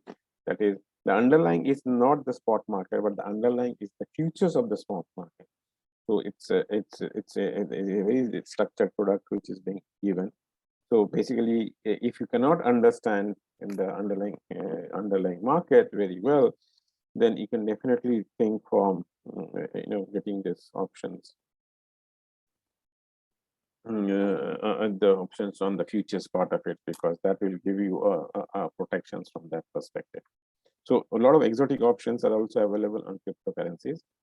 And last on this option bit of it is that the valuation of the option depends on various factors. So keep an eye on that valuations of options. First of all is the price of the underlying. If the price of the underlying is going up, if the price of the underlying is going up, the call price will go up, but the put premium will come down. Exercise price, it's as we are moving towards the exercise price closer, call premium will go down and put premium will go up. Volatility, this is the main play. This is the main factor, because as you have more and more volatility, both the premiums of options will be on the higher side. So because the market does not know which side the market will be going, and that's why most of the options which I see on the exchange platform cryptos are quite high, except the options which is given on the stable coins and other things, which is become much more stabilized. But if the underlying market is stable or if it's not so volatile, then why people will have options on it and why they'll trade on options? So that also the logic should come into picture. You will trade more options where you have more high volatility. And the entire game of options is volatility. So this is, we are talking about the historical volatility, which you can see from the market. But there's something called implied volatility. And that should be calculated by using models and other things, that what will be the future volatility of the market. And there's our models which is trying to gauge the volatility of cryptos also. And there, if we can come out to know that what will be the volatility in next few hours or few days. Few days is a long term. Even if for a few hours, I mean, you can make a good amount of money out of it if you can forecast the volatility, because the main game changer for cryptos and the option world is volatility. And if somebody can forecast volatility, it will be really game changer and good way to make money. So I would say for Din and Vidula, both of you, if you're looking for trading in cryptos, you should create or buy some models which can help you to forecast volatility. Some of the indexes are also there, volatility indexes are there, which you can follow, which is getting moment, which is getting designed on crypto volatility also. But I think it's your homework, or whoever will wants to trade on it, is to see which the best way to forecast volatility. If you can do that for a certain period also, a very short period, I think there's a good way you can make money out of it. Do you agree? Yes, why? So that's the game changer, I think, which should be taken into consideration. And obviously, since all the options have the maturity, so as you move towards the maturity, the time decay, the value of the option comes down. Interest rates enhances the call options valuation because it's something to buy, and it reduces the put premium. And dividends, specifically for the equities, but same thing, dividends is for equity, but any cash return which comes from the underlying amount will reduce the value of the call option and increase the value of the put option. So that's cash flow. If you're getting as an yield, or it is if you're getting as a convenience yield in commodity, or if you're getting as a yield in say, crypto stacking, that will reduce the premium valuation, call premium valuation, and it will enhance the put premium valuation. So these are the factors we should keep in mind when you're trading on the FNO segment of cryptos. And the biggest one is the volatility. Keep that always in mind. So derivatives and cryptos, which just to summarize, we are seeing this type of cryptos which is available in the market, which is basically getting traded and getting a lot of volumes are coming. So trading cryptocurrency is getting increasingly popular among institutional and retail investors. In June 2020, Deutsche Börse introduced the world's first centrally cleared Bitcoin exchange traded note. So ETNs were introduced. ETNs is again unstructured debt security that tracks underlying index of securities. So basically, ETNs are exchange traded product, but like a derivative product, which gets its valuations from the underlying index of the security. So here the underlying index is the Bitcoin, and this was traded. So you can trade on the ETNs. Again, another product which you can trade on a financial exchange, which is Deutsche Börse. Investor can buy, sell ETNs on a major exchanges such as stocks and stocks. So yeah, ETN offered investors easy access to the Bitcoin performance with full physical collateralization. And now Eurex has also launched a Bitcoin ETN futures. So now if the Eurex has launched a BTN futures, the first step in Euro's portfolio of crypto derivatives. With euro-denominated Bitcoin ETN futures, Eurex enables participants to trade on Bitcoin performance like any other Eurex product without needing additional operational steps. So it's part of the financial exchange, and this unique ability to trade crypto derivatives in Eurex. So you have the exchange, crypto exchange, which is giving like Binance and all, they're giving a lot of FNO segment. But you also have products like ETNs, which is we understand more closely because this is part of the financial world, which is getting traded in Deutsche Börse. You also have simple ETN futures, Bitcoin ETN futures, which is a futures on the exchange traded node, which is getting traded on Eurex. So why this type of products are useful is that many times it becomes very difficult to explain a front office guy to your senior management that this type of products are available and this type of products can be useful when you say talking about the exchange traded products or something, the crypto exchange traded products. So many people cannot understand, like what Fardeen said, that he has written to a bank asking that whether they can keep the cash, and they have not yet replied. But you're losing out opportunities from that since you're not trading because the markets are moving. So that time you can trade on ETFs, you can trade on ETN, you can trade on ETN futures, because these are financial products where the underlying return is coming from the cryptocurrencies. So it's a purely financial product, and it's easy to explain to your senior management, to your banker, to your regulators, everyone, because this is not a crypto directly. So, and this is purely traded on a recognized big global exchanges. So you don't have the issues like what you said just now, how I reconcile my wallet and all this thing, because this is purely financial product. But the return is linked to the underlying crypto world. So if you're interested only in getting that return, then these are the products which you can definitely look and start from an institutional perspective. And you don't have to bother about any regulatory issues, because these are purely future product, financial products. You can go in and trade on this part of it. Got it, Ferdin? Right. Yeah. So this is a stopgap arrangement for all the financial institution people who have issues with the regulations, which have issues with the bankers. These are the products to look into: ETF, ETN, and futures on ETN.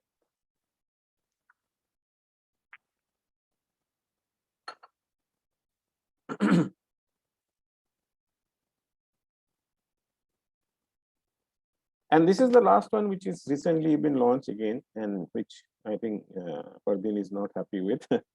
Yeah, this is the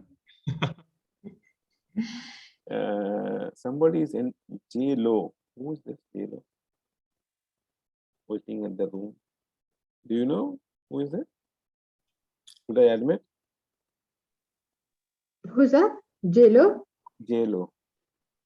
Oh, he's the company secretary of PT Corp. So should I admit? Normally, I forget it because he's late anyway. is that? I'll admit, no problem. So, so cryptocurrencies, futures, and options are this is the latest development which is happening in the cryptocurrencies.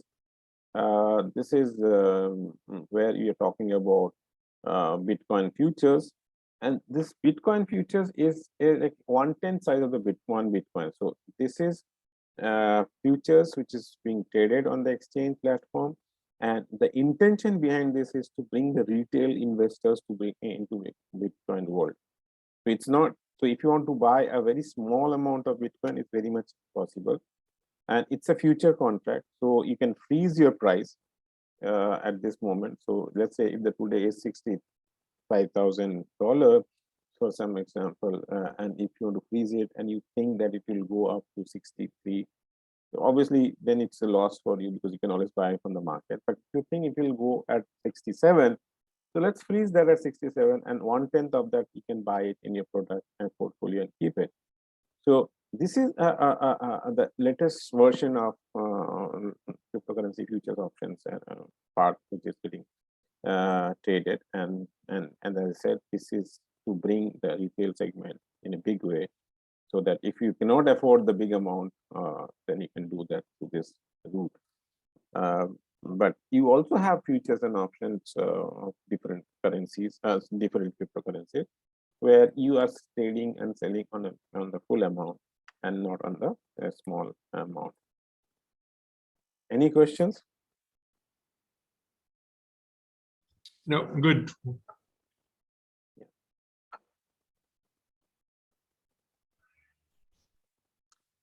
So now we come to the other segment of it. So, so till now we talked about private cryptocurrencies. So the private cryptocurrencies is so which I should speak a little bit on the negative, why this CBDC comes. So before I talk about CBDCs, I should talk about the negative part of private cryptocurrencies. Since we have all seen the private cryptocurrencies are very good, high return, good alternative assets, but these are issued by private companies. So the credit risk is on the higher side of such products because you don't know when this issuer will run away. And since that there's a mushroom growth of issuance coming on the, so you don't know everyone who is behind it, who is issuing it.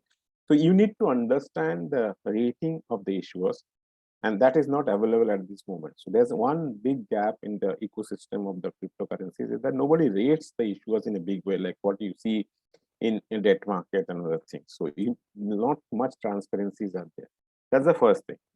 Second thing is that the problem with cryptocurrencies is it's not a problem, but if let's say everybody starts trading, making payment through cryptocurrencies, then there's a huge amount of risk for the sovereign currency. And nobody will accept sovereign currency. So one thing which is happening across the globe is that, except US part of it, US has accepted Bitcoins and other things as a mode of payment, but India, China, Mauritius. We have seen the regulations, whichever small regulation is there, they are saying one thing is common, that these cryptocurrencies will not be allowed as a mode of payment. This will be allowed as an alternative assets. You can invest on those assets and so on and so forth. But the pay to buy those assets, you have to pay through foreign currencies or the local currency, but not through cryptocurrencies. So the mode of payment is not accepted by this, because this is reason is that if they are if they are accepted as a mode of payment, then what will happen to the sovereign currency? Some of the currencies have accepted Bitcoin. They are small islands, and they have one of the island, they have accepted Bitcoin as sovereign currency. So that means they don't have their own currency anymore. Bitcoins will be used as a mode of payment.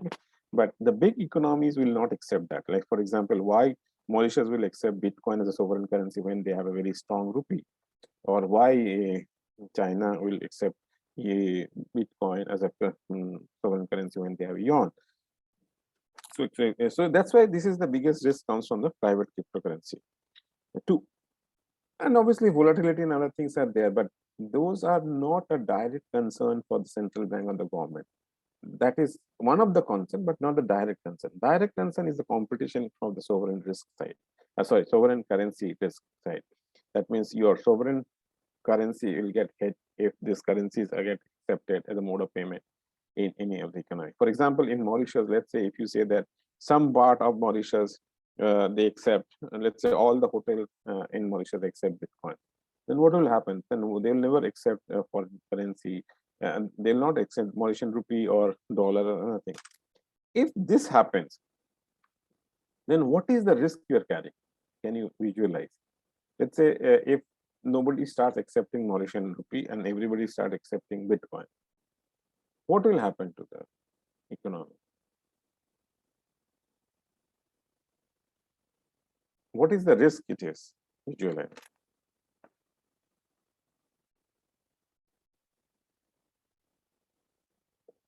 Any idea? What is the risk?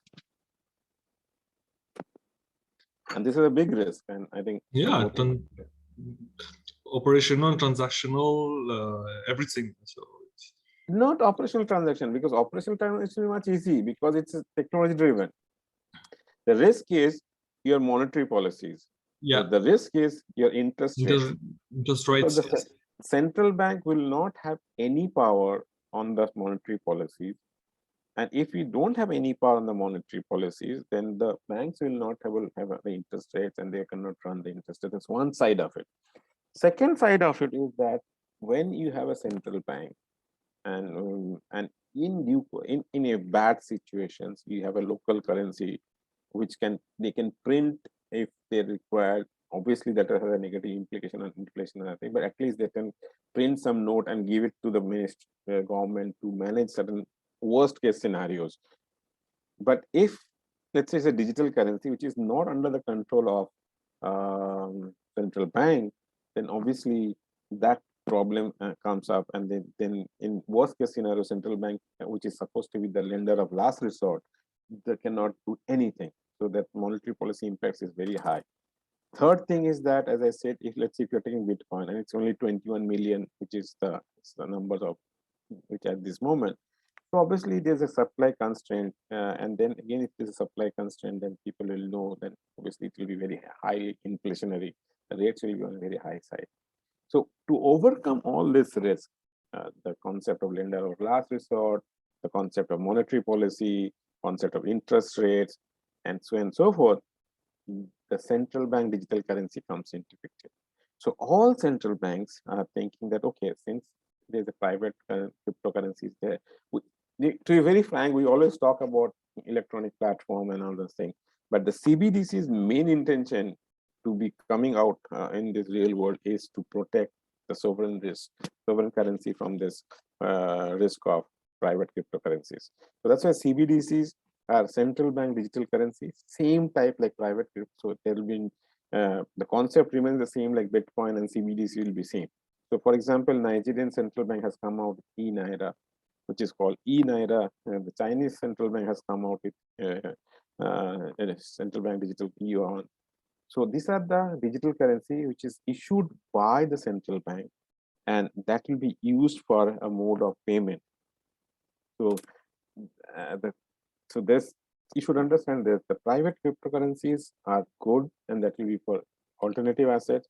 Central bank digital currencies are very safe, issued by central bank, and that will be used for mode of payment. My personal belief, this is I totally say my personal belief. It's nothing to quote any central bank or any ministry. Don't get confused.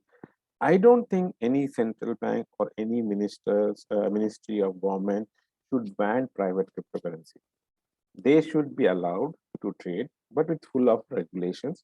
And CBDC should come in picture to make the main mode of payment. So you can, as a portfolio managers like Fardeen and others, you can always see the private cryptocurrency as an alternative asset and CBDC as a mode of payment plus alternative assets. Because as we buy dollar, as we buy euro, we can also buy central bank digital currency as an asset. So this is the concept it should be kept in mind. Both should exist, but private cryptocurrency should be more regulated and it should not be banned. Because what will happen if you ban in one jurisdiction, it will get traded in some other jurisdiction, because return always attract investors and traders.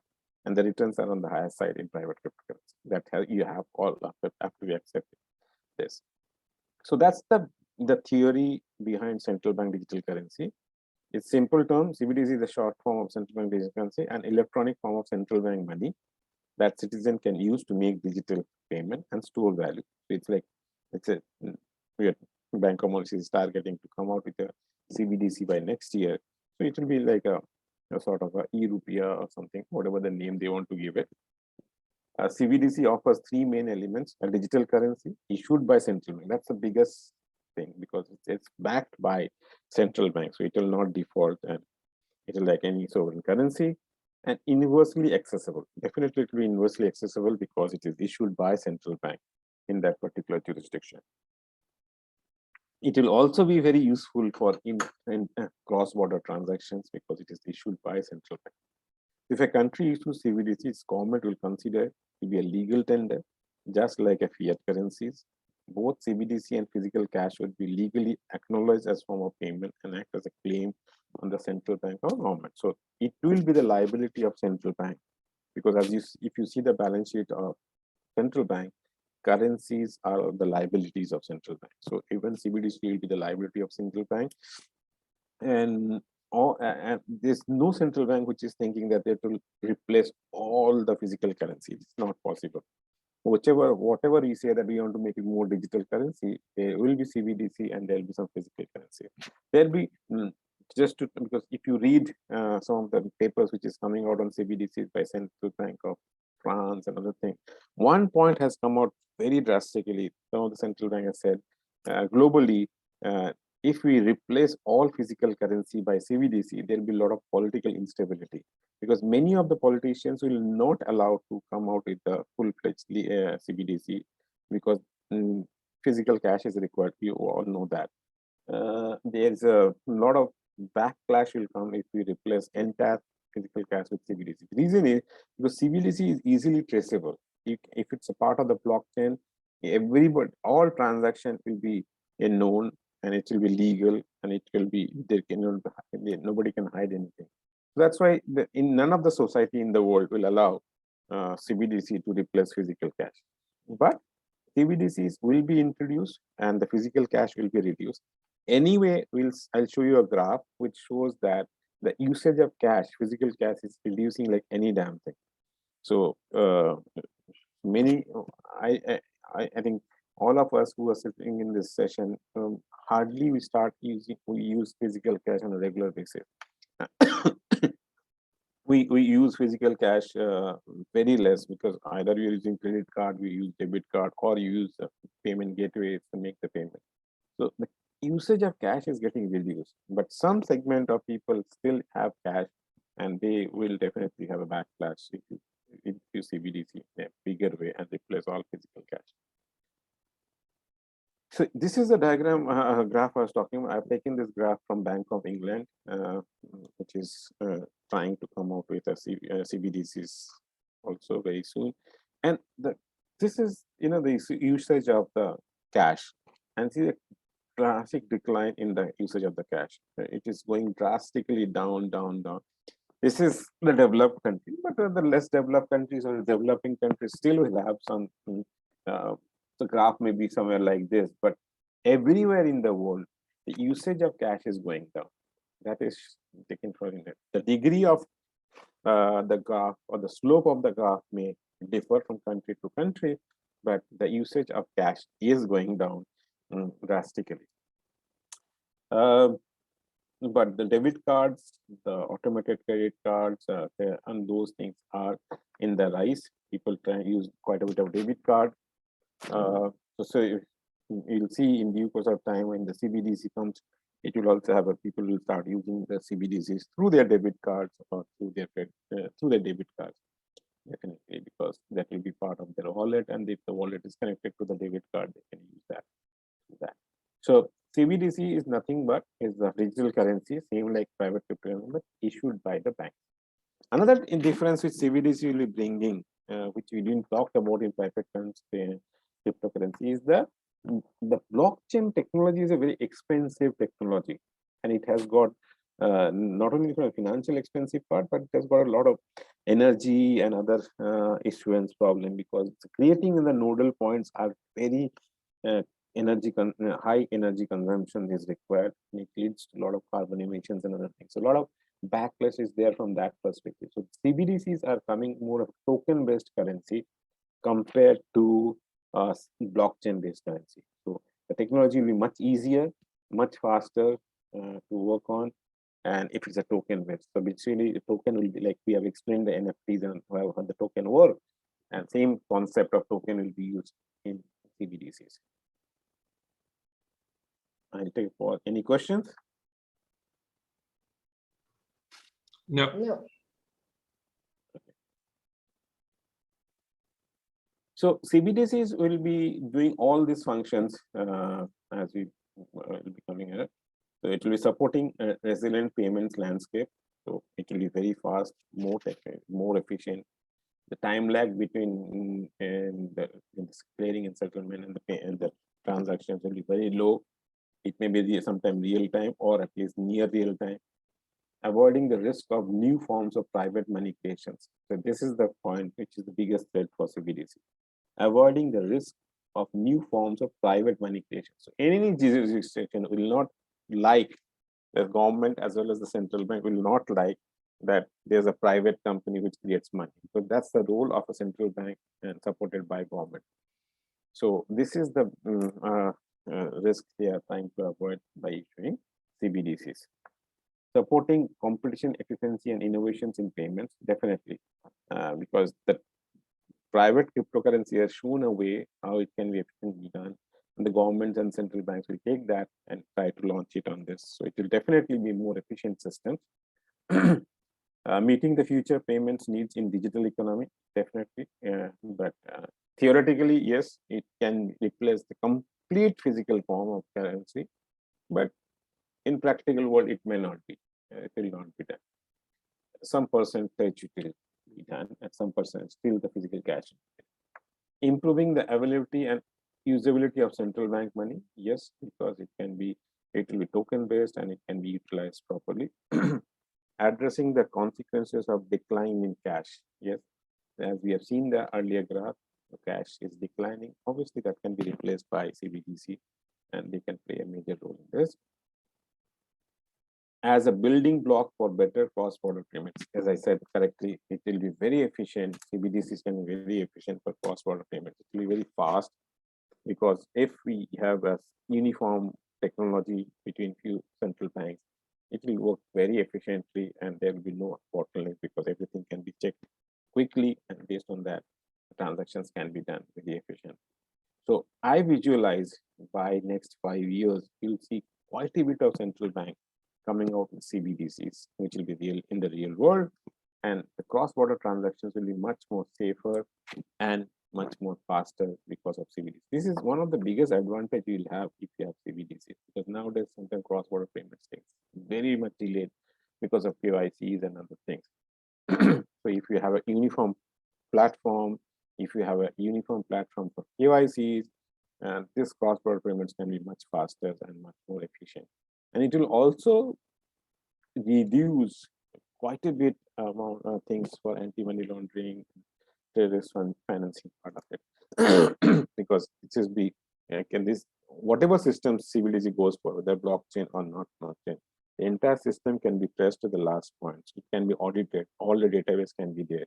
So this will reduce the parallel economy, cash transactions, and as well as and money laundering or terrorist funding. So this is definitely a benefit.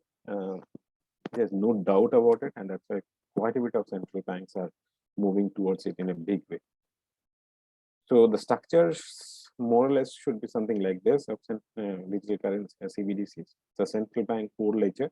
So there will be the core ledger which will be kept with central bank. So they are the issuance, the fast, highly secure and resilient platform that provides relatively simple payment functionality, core ledger. Then there'll be APIs, which will be allows private sector payment interface provider to connect with the core ledger and blocks unauthorized accesses. And then there'll be payment interface providers through card, through mobile, through laptops, whatever the payment interface providers are there, and that will go to the users. So this payment interface can be private guys, they can be banker, it can be anything, so we can get connected to that. So there's some debate which goes on that CBDC will reduce the role of commercial bank. It's not the case. CBDC will definitely. Any question? Suraj, I think, can you mute your mic? Yes. Sorry, yeah. Thank you, Suraj. So the payment interface providers can be anyone in this segment. It will be bank, it can be non-bank entities also, like payment. We are seeing not a lot of non-bank entities. Like, for example, in Mauritius, Mighty Money is not a bank, but it has come into this picture. So they'll get connected to this entire network as a non-banking entities, and they will be the payment provider, interface provider, and then the users come through that. So you can be, you, me, anyone can use that. So that will be the entire network of CBDCs which will be covering, and the concept remains the same of private cryptocurrencies, but definitely the technology that it's more regulated and it will be issued by central banks. So it's absolutely safe. Any questions on this slide? No, all good.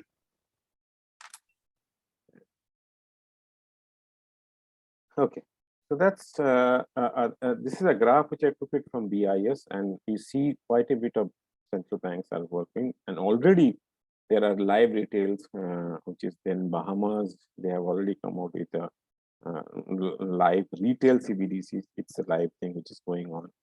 Other countries are working on it. Very soon you'll see a lot of central banks, and 2005, I'm telling you, by 2025, next 5 years or less than next 5 years, you'll see a lot of central banks coming out with CBDCs, either for the retail payments or for the wholesale payment. For example, Central Bank of France, they have tested already the wholesale payment segment through CBDCs, and they have tested for the bond market, for government securities market. So, and all the payments and the tests have been successful. Nigeria has already come out with eNaira, as you've seen. They are working on that. China has already come out. Mauritius is doing their research in a big way, and they will be coming out, and you'll see that in very soon. So Mauritius will be a part of this, but the research and everything is going in a big way, I can tell you that. So most of the central banks have been very active now, and which you can see from this graph, because earlier days, the central bank governors and all, they used to just give speeches that there will be CBDCs and all, in 2016 and all. But since 2019, and so you'll see that that has been really in the momentum has come up, and a lot of research and pilot studies and pilot experiments, and they're live. Some of them are already live.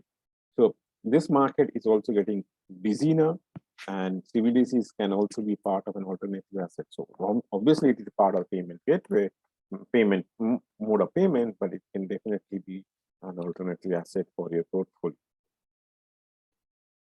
Okay. So that's about the CBDC part, which you'll see that in reality very soon in the world, which will, and definitely that will play a major role in your portfolio also.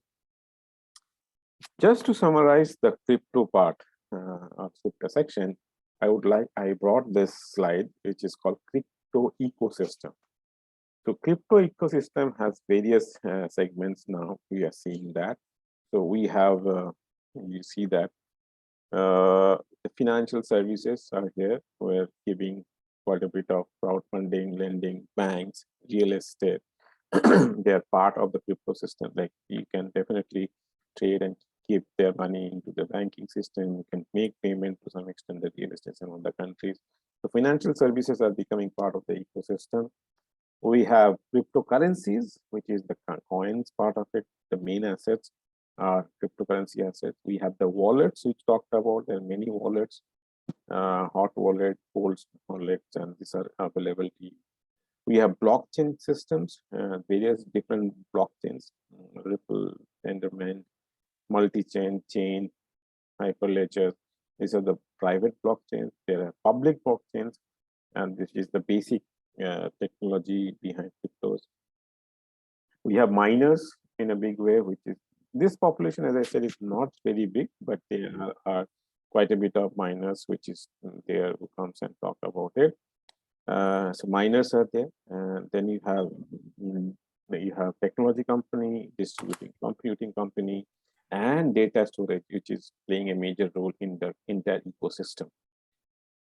We have exchanges, which is coming and playing a major role through which you can buy and sell cryptocurrencies. You have through which you can pledge cryptocurrencies, through which you can lend cryptocurrencies. This is the exchange platform. You have ATMs and other things through which you can withdraw cryptocurrencies, part of the which you have put in the deposits. And also, and this are getting integrated to the traditional assets. That's the best part of it. So basically, these are the ATMs which you can convert those cryptos into cash, local whatever. These are the exchanges which is moving towards the traditional assets. And some of the traditional asset exchanges which you have seen in terms of ETF, you've seen in terms of ETN are also moving towards the crypto part of it. So there is an integration happening in this segment. And as I said to you that if you have any problem with the financial regulators or banks, you can always be part of this segment here, but still enjoy the return of the cryptocurrencies. So very good. Cryptos are also used in various, the blockchains are used in, as I said, we talked about various other industries, healthcare and so on and so forth. That's another part of the cryptos. And you should know that because definitely the returns will get influenced by this type of industries. And there are big players, Black Moon Crypto, BlackRock funds. They're coming out with the funds, ETFs, as well as open-ended funds and closed-ended funds. There are some of the legal firms which is playing a role, and also government tech, which is coming slowly into it because the tax structure will change in the crypto ecosystem. And obviously the local social networks also play a major role because we see there are many Facebook and other things. They have groups on cryptos. They give a lot of information on cryptos. And you'll see, which is not there, but which is very recent phenomena, a lot of TV channels like or website like CNBC, Bloomberg, they are coming out with a small page on cryptos now. So the point I'm trying to bring home here is this, with the slide, my last slide on crypto, is that the people are getting not worried, but they know this 2.9 trillion market is not going to stop. It will go much higher, and there's no point to be out of this market. You should be part of this market. But yes, I totally agree, this market should be more regulated, and we'll see that regulations coming in very soon. We will see many of the regulators will be working on this in a big way, and that will see the regulator. And we have seen the case of India now. We'll see that same thing happening in very soon in some other countries where government will be coming out with the regulation. Banning is not the solution. I don't agree that it should be banned. It should be there. These assets are there. It has got economic value, and it should be properly regulated and traded. CBDCs will be definitely be the use as a payment mode of payment, but CBDCs can also be used as a alternative currency, alternative assets. So these are, so just to summarize what I have talked till now from last 2.5 hours is the concept of blockchain. We talked about how cryptocurrencies were born from blockchain. Then we talked about different major types of blockchain cryptocurrencies. Then we talked about how you can acquire cryptocurrencies. So as we said about gifting, we talked about mining, we talked about trading on the exchange, we talked about crypto staking, we talked about crypto deposits, and so forth. Then we talked about how crypto is getting merged with the financial assets. We talked about ETF, we talked about ETN, and so on and so forth. Then we talked about token-based transactions of NTF and the smart contract. Then we talked about how derivatives is becoming in thing in crypto world. So we talked about FNO, we talked about the derivative concepts. And then finally, we talked about the crypto ecosystem. And sorry, before that, we spent some time on the CBDC, which is the central bank digital currency, and not the private. So this world has been divided in a binary form. One is the private cryptocurrencies or private money, and the CBDCs, which is central bank digital currency. And then finally, just to summarize, I just brought this slide, which is the crypto ecosystems, where you have exchange, where you have financial service, you have data service provider, you have miners, you have blockchain suppliers, you have traditional assets getting integrated, you have funds, and so on and so forth. So that's about the crypto assets part of it. I'll take a small pause and wait if Vidula and Ferdinand, if you have any question.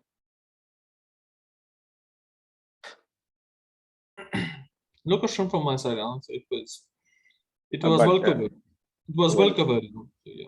Okay, thank you. But in future also, since you have my email, I'll be very happy whenever you feel like we can have a discussion on this assets or any topic which you have covered in last 3 days. Yeah. So that dialogue should always be on whenever you feel like having a discussion. Any question from Vidula on the crypto side? No, doctor. No. Good. So what we'll do, we'll just take a 5 minutes break, and then we start the last part, which is the contract for different CF. Okay. So now it's 11:32. We'll get back around 11:35. Okay. Okay.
So welcome back. Can you start?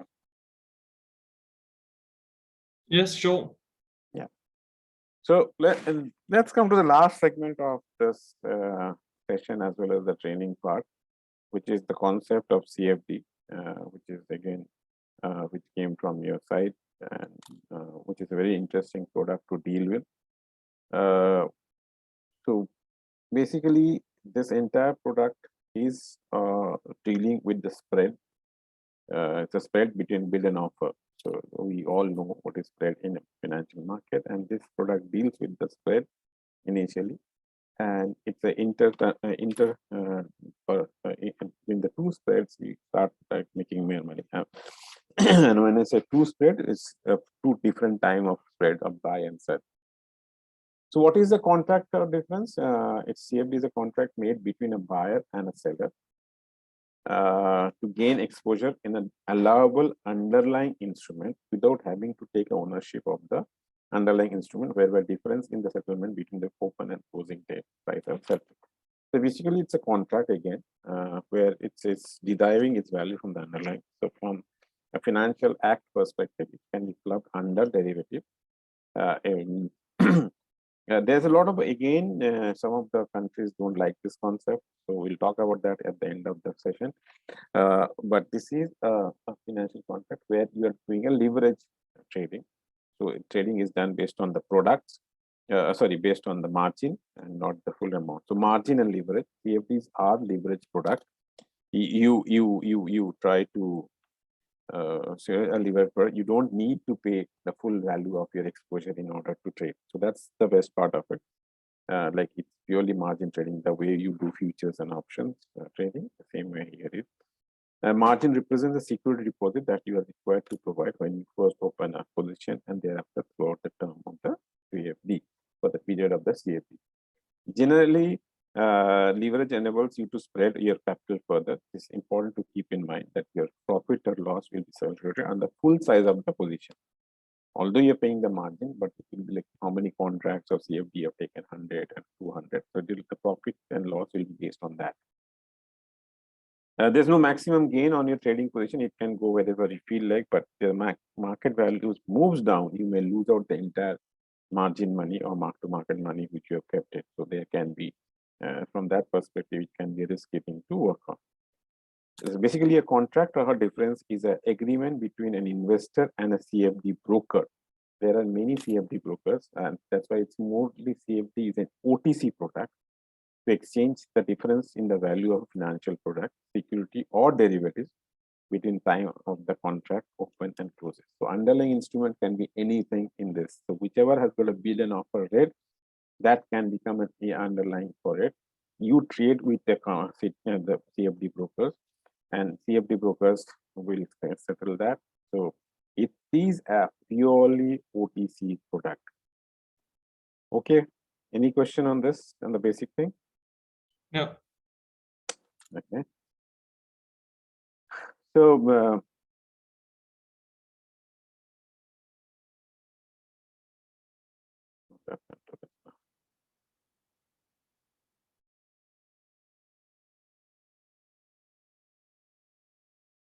yeah.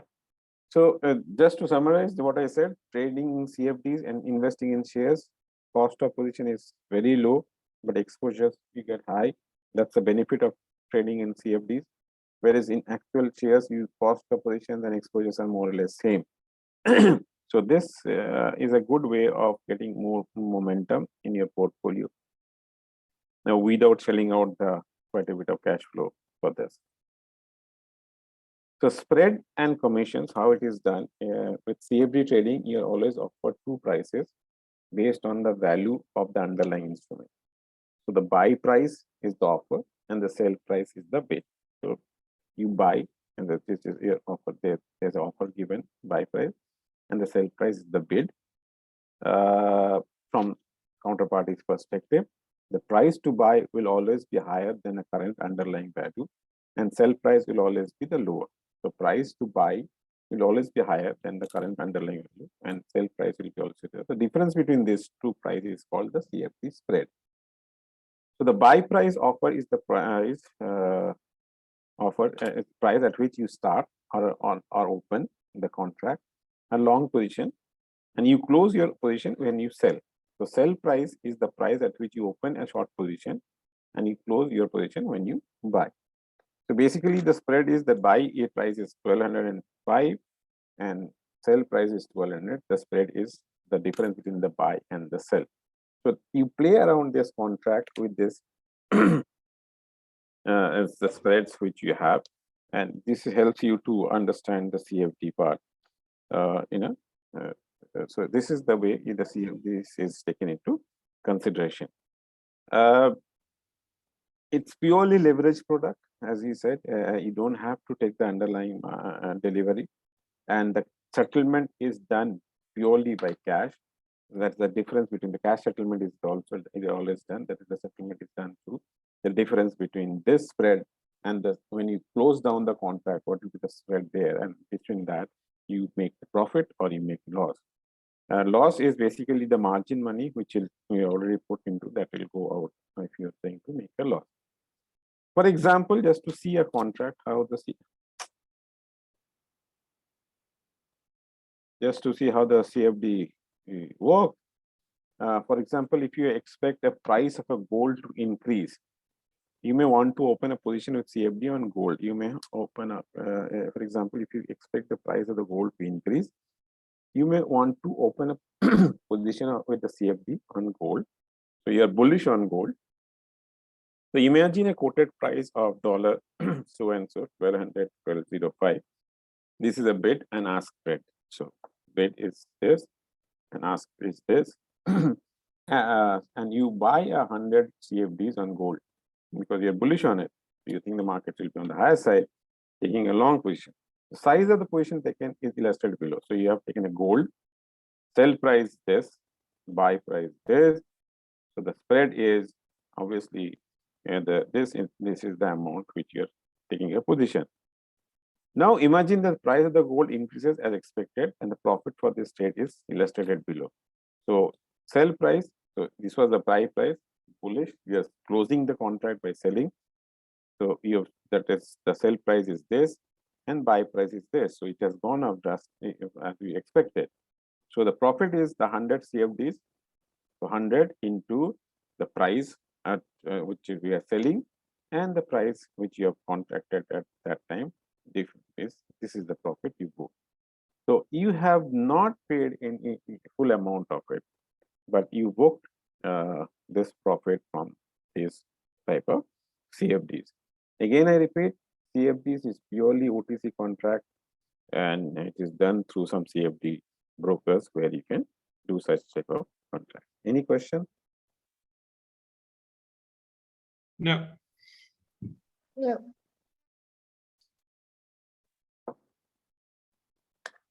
Okay.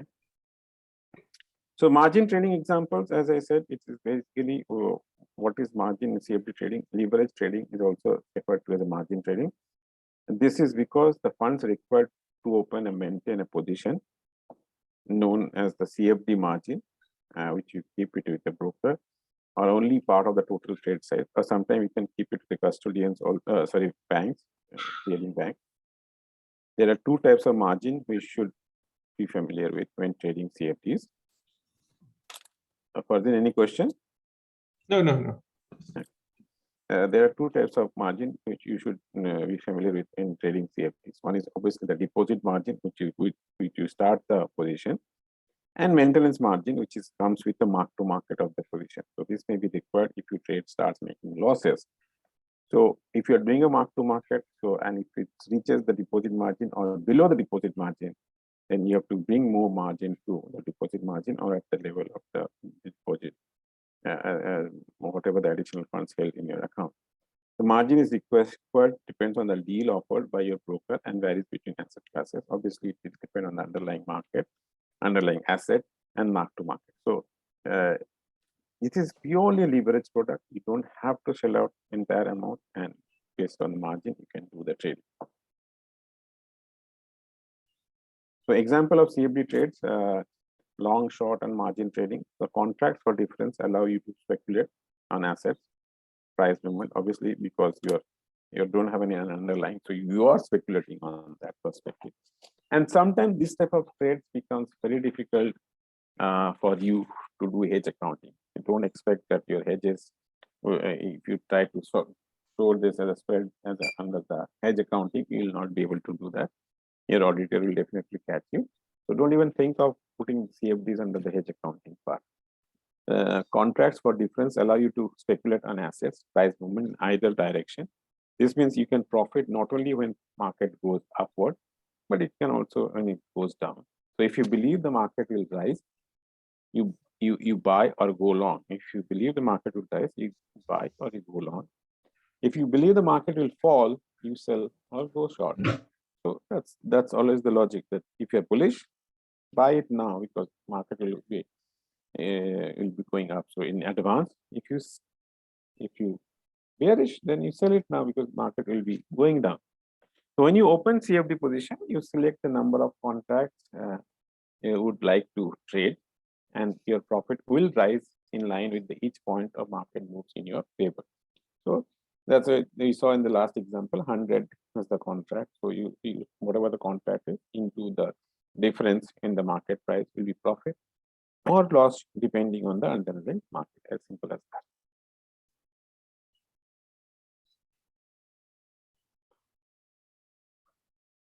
So what assets you can trade on CFDs? You can trade on CFDs on any of the underlying assets. It can be on index, it can be on shares, equity shares, commodity, forex, cryptocurrency, and I'll not be.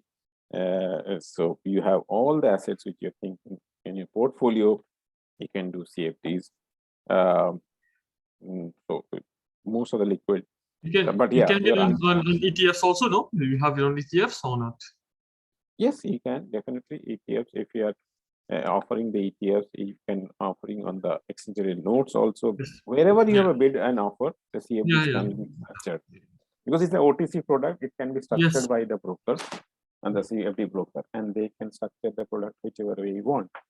That is, you and your broker will structure. It is not exchange traded, so it's not standardized product. So underlying can be any damn thing which you can think of, which has got a bid and offer price, and it should be liquid enough, because if it is illiquid market, CFDs will never go. No. So as long as the spread is like moving, that's good. It's positive. If spread is not moving, that's very bad.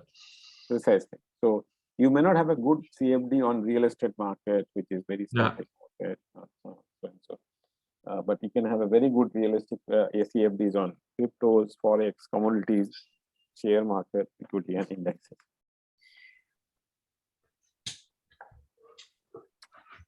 So CFD trading steps: choose a market, and this is an important thing because many market does not have CFDs as a legal product. Yeah. US is one of them where it doesn't allow CFDs. So choose a market, decide which market to focus on, and use our fundamentals and technical analysis research portal to plan next trade. So you can use the fundamental analysis and technical analysis for it. Decide to buy or sell. So whichever, depending on how, based on your fundamental technical analysis, you decide buy or sell. Select your trade size. Choose how many CFDs you want to trade. One CFD is equal to one physical share. It depends on the city brokers. How do you want to define the trade size? Add a stop loss always, because if you cannot go for your bottom, so please add a stop loss. And monitor in the close your trade. So once you place your trade, you will see that profit and loss update in real time or mark to market. So monitor it from that perspective. So sign up with any of the brokers and start trading on the CFDs. Now, which brokers? You can have the list of brokers in this, but this I thought will be very important thing to talk about on CFD regulations by countries. As you rightly said, CFD market is YTP, unregulated, and financial regulators from all over the world have different views over the CFD. Some people don't want them because it leads a lot of speculation. It can also lead to the underlying market. It can also some of the regulators think that it can manipulate the underlying market to big extent because we are short selling stuff. We many countries does not allow short selling, so obviously then it does not allow CFDs also. CFD trading is banned in the United States, as Fardeen just now said, by Security and Exchange Commission, so we cannot trade on that jurisdiction. But it does not stop you if you're trading on some other country, and because since it's a spread contract, it doesn't stop you to trade a CFD on Google or IBM or anything. Yeah, you can definitely do that, but you cannot do it in the United States. No, CFD but trading you can do it in London, you can do it anywhere, any option market, you can do it anywhere you can do it. Yeah. So CFD trading is legal in Australia, but it's heavily regulated, but it's legal. You can do CFD trading in Australia. Hong Kong Autonomous Region of China has issued its own CFD regulation and it forbids CFD trading. In UK, CFD trading has been banned by financial FCA as of January 2021. The CFD trading is legal with European Union states, but only possible under heavy CFD regulation. It is allowed in Russia. It is allowed in South Africa, and South Africa has got a lot of brokers. When I was in earlier job, was to do a lot of CFDs in South Africa, and there are a lot of brokers based in Cape Town who does CFDs for you. Singapore is another big market, which is for Southeast Asia and the third largest market globally, which allows CFDs in a big way. So I think South Africa and Singapore can be a good jurisdiction to trade on CFDs. But other big countries, they have their own regulations, and some of them have banned CFDs. So that's what I wanted to cover on CFDs to some extent, which you asked for. Yes. What are your thoughts on CFDs in Mauritius? How do you think people can respond to this type of products?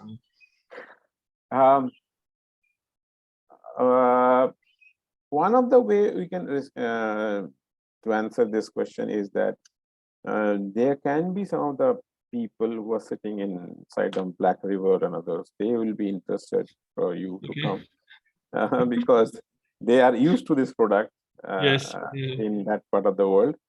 And now when you bring them here, and there are less restrictions here from a foreign exchange and other things.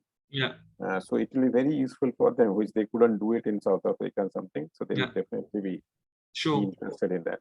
So, but other part, you need to do some bit of training and other things to do knowledge investment for the other investors. Because I don't see much of, because who will come on CFDs who are big time traders who wants to trade. But I don't see that type of nature in Mauritius in a big way. So we are still in the learning stage, and I believe with the marketing, like posting training videos on website, everything should be interesting. But there's nothing wrong in a front running. If you can start it, you can get some good, because I've seen a lot of funds coming from outside, and so you can capture those if they are interested in CFDs. Definitely can be a good, and because this jurisdiction gives you a lot of advantage. There's no exchange control. The currency is quite a stable currency. Stable currency. Yes, so it can be definitely a good jurisdiction to do CFDs, and at the same time, regulators does not stop you from doing it. No. It doesn't stop you from doing it. So that can be definitely a good thought from your side if you initiate this type of products, and it can capture market. Sure, it's going to come. It's going to come. So I'll present it to you. Sure. Okay. So that's I wanted to cover in my entire course. I leave it to you people now if you want to have any other topic to discuss, any questions which you have from my last 3 sessions.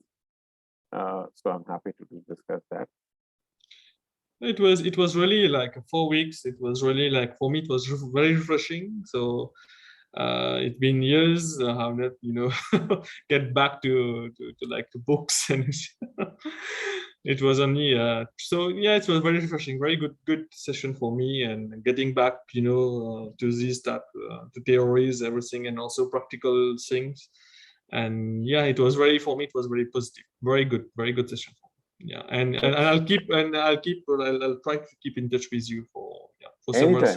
Anytime, Yeah. because it will be very happy. I'll be very happy to discuss new concept, new things. I think.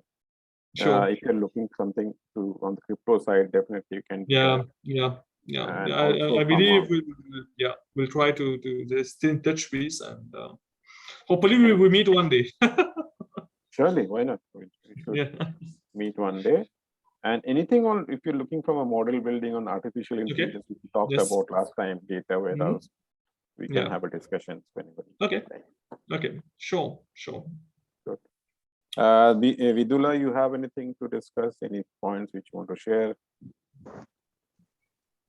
No, on my side, everything was good. I need to go back to books and learn a bit more, I think, now. No, I think that's a Very good good. approach. Absolutely no problem, because as you know, Suraj, you know me. So whenever you have any questions, always call back. Sure. And we can keep this, because we believe that training should not end on the last day. It No. should be continuous. We can have a discussions whenever you Yeah. want. So just shoot a mail and we can definitely have a discussion. Yeah, sure. Sure. Okay. Yeah. Anything Hopefully Yes, we'll see you for the next CPD training now. yes, Next year. absolutely. And anything from Mr. Singh, you want to share something? I don't think. Okay. Okay, then over to Suraj, and then you have a good lunch and happy weekend. Thank you. Thank you. You too. Take care. Okay. Keep in And I touch. think Suraj will send you the feedback forms and other things, so which you can. Yes. And the Yeah, recording has Definitely. been done, so you can share the recording. I think Suraj will share the recording also. Yes. And again, I harp upon: don't stop the discussion. Please come back to us whenever you feel like to discuss Yeah. any points on this, whatever we discuss, or any new concept related to financial. Okay. Good. Thank you so much. Thank you. Thank you so much to Thank you. you for your Thank you. Thank you time. for your Thank participation. you for care. your voice. Sorry? Take care. Thank you. Take care of your voice. Yeah, I have to. Suraj, it's up to you now. Yeah. So thank you everyone for your participations. 4 weeks Thank has been very quick, and Yeah. I hope that the learning has really took place. On my side, definitely we're going to send you all the documents now for your Please. CPDs, and we stay in touch. Any Sure. requirements on your side, training requirements on your side, definitely we'll send you the proposals. And do not hesitate to view our website and our social media pages. If anything you're interested in, definitely you come back to us. I will send you all the details by mail. And Okay. like I said last time also, your feedback counts a lot. So do share your feedbacks. This will help us to really improve for other sessions maybe. So Yes, thank you very much again for your Thank you. contribution and your participation. Thank Thank you. you. Thank Vidula. Thank you, Ferdinand. Thank you. Thank you so Doctor. much. Take You've care. been great. Thank you. 4 weeks. Okay. everyone. Bye bye. Thank you. Bye. See you guys. Thank Thank you. you. Bye bye. See you. Bye bye.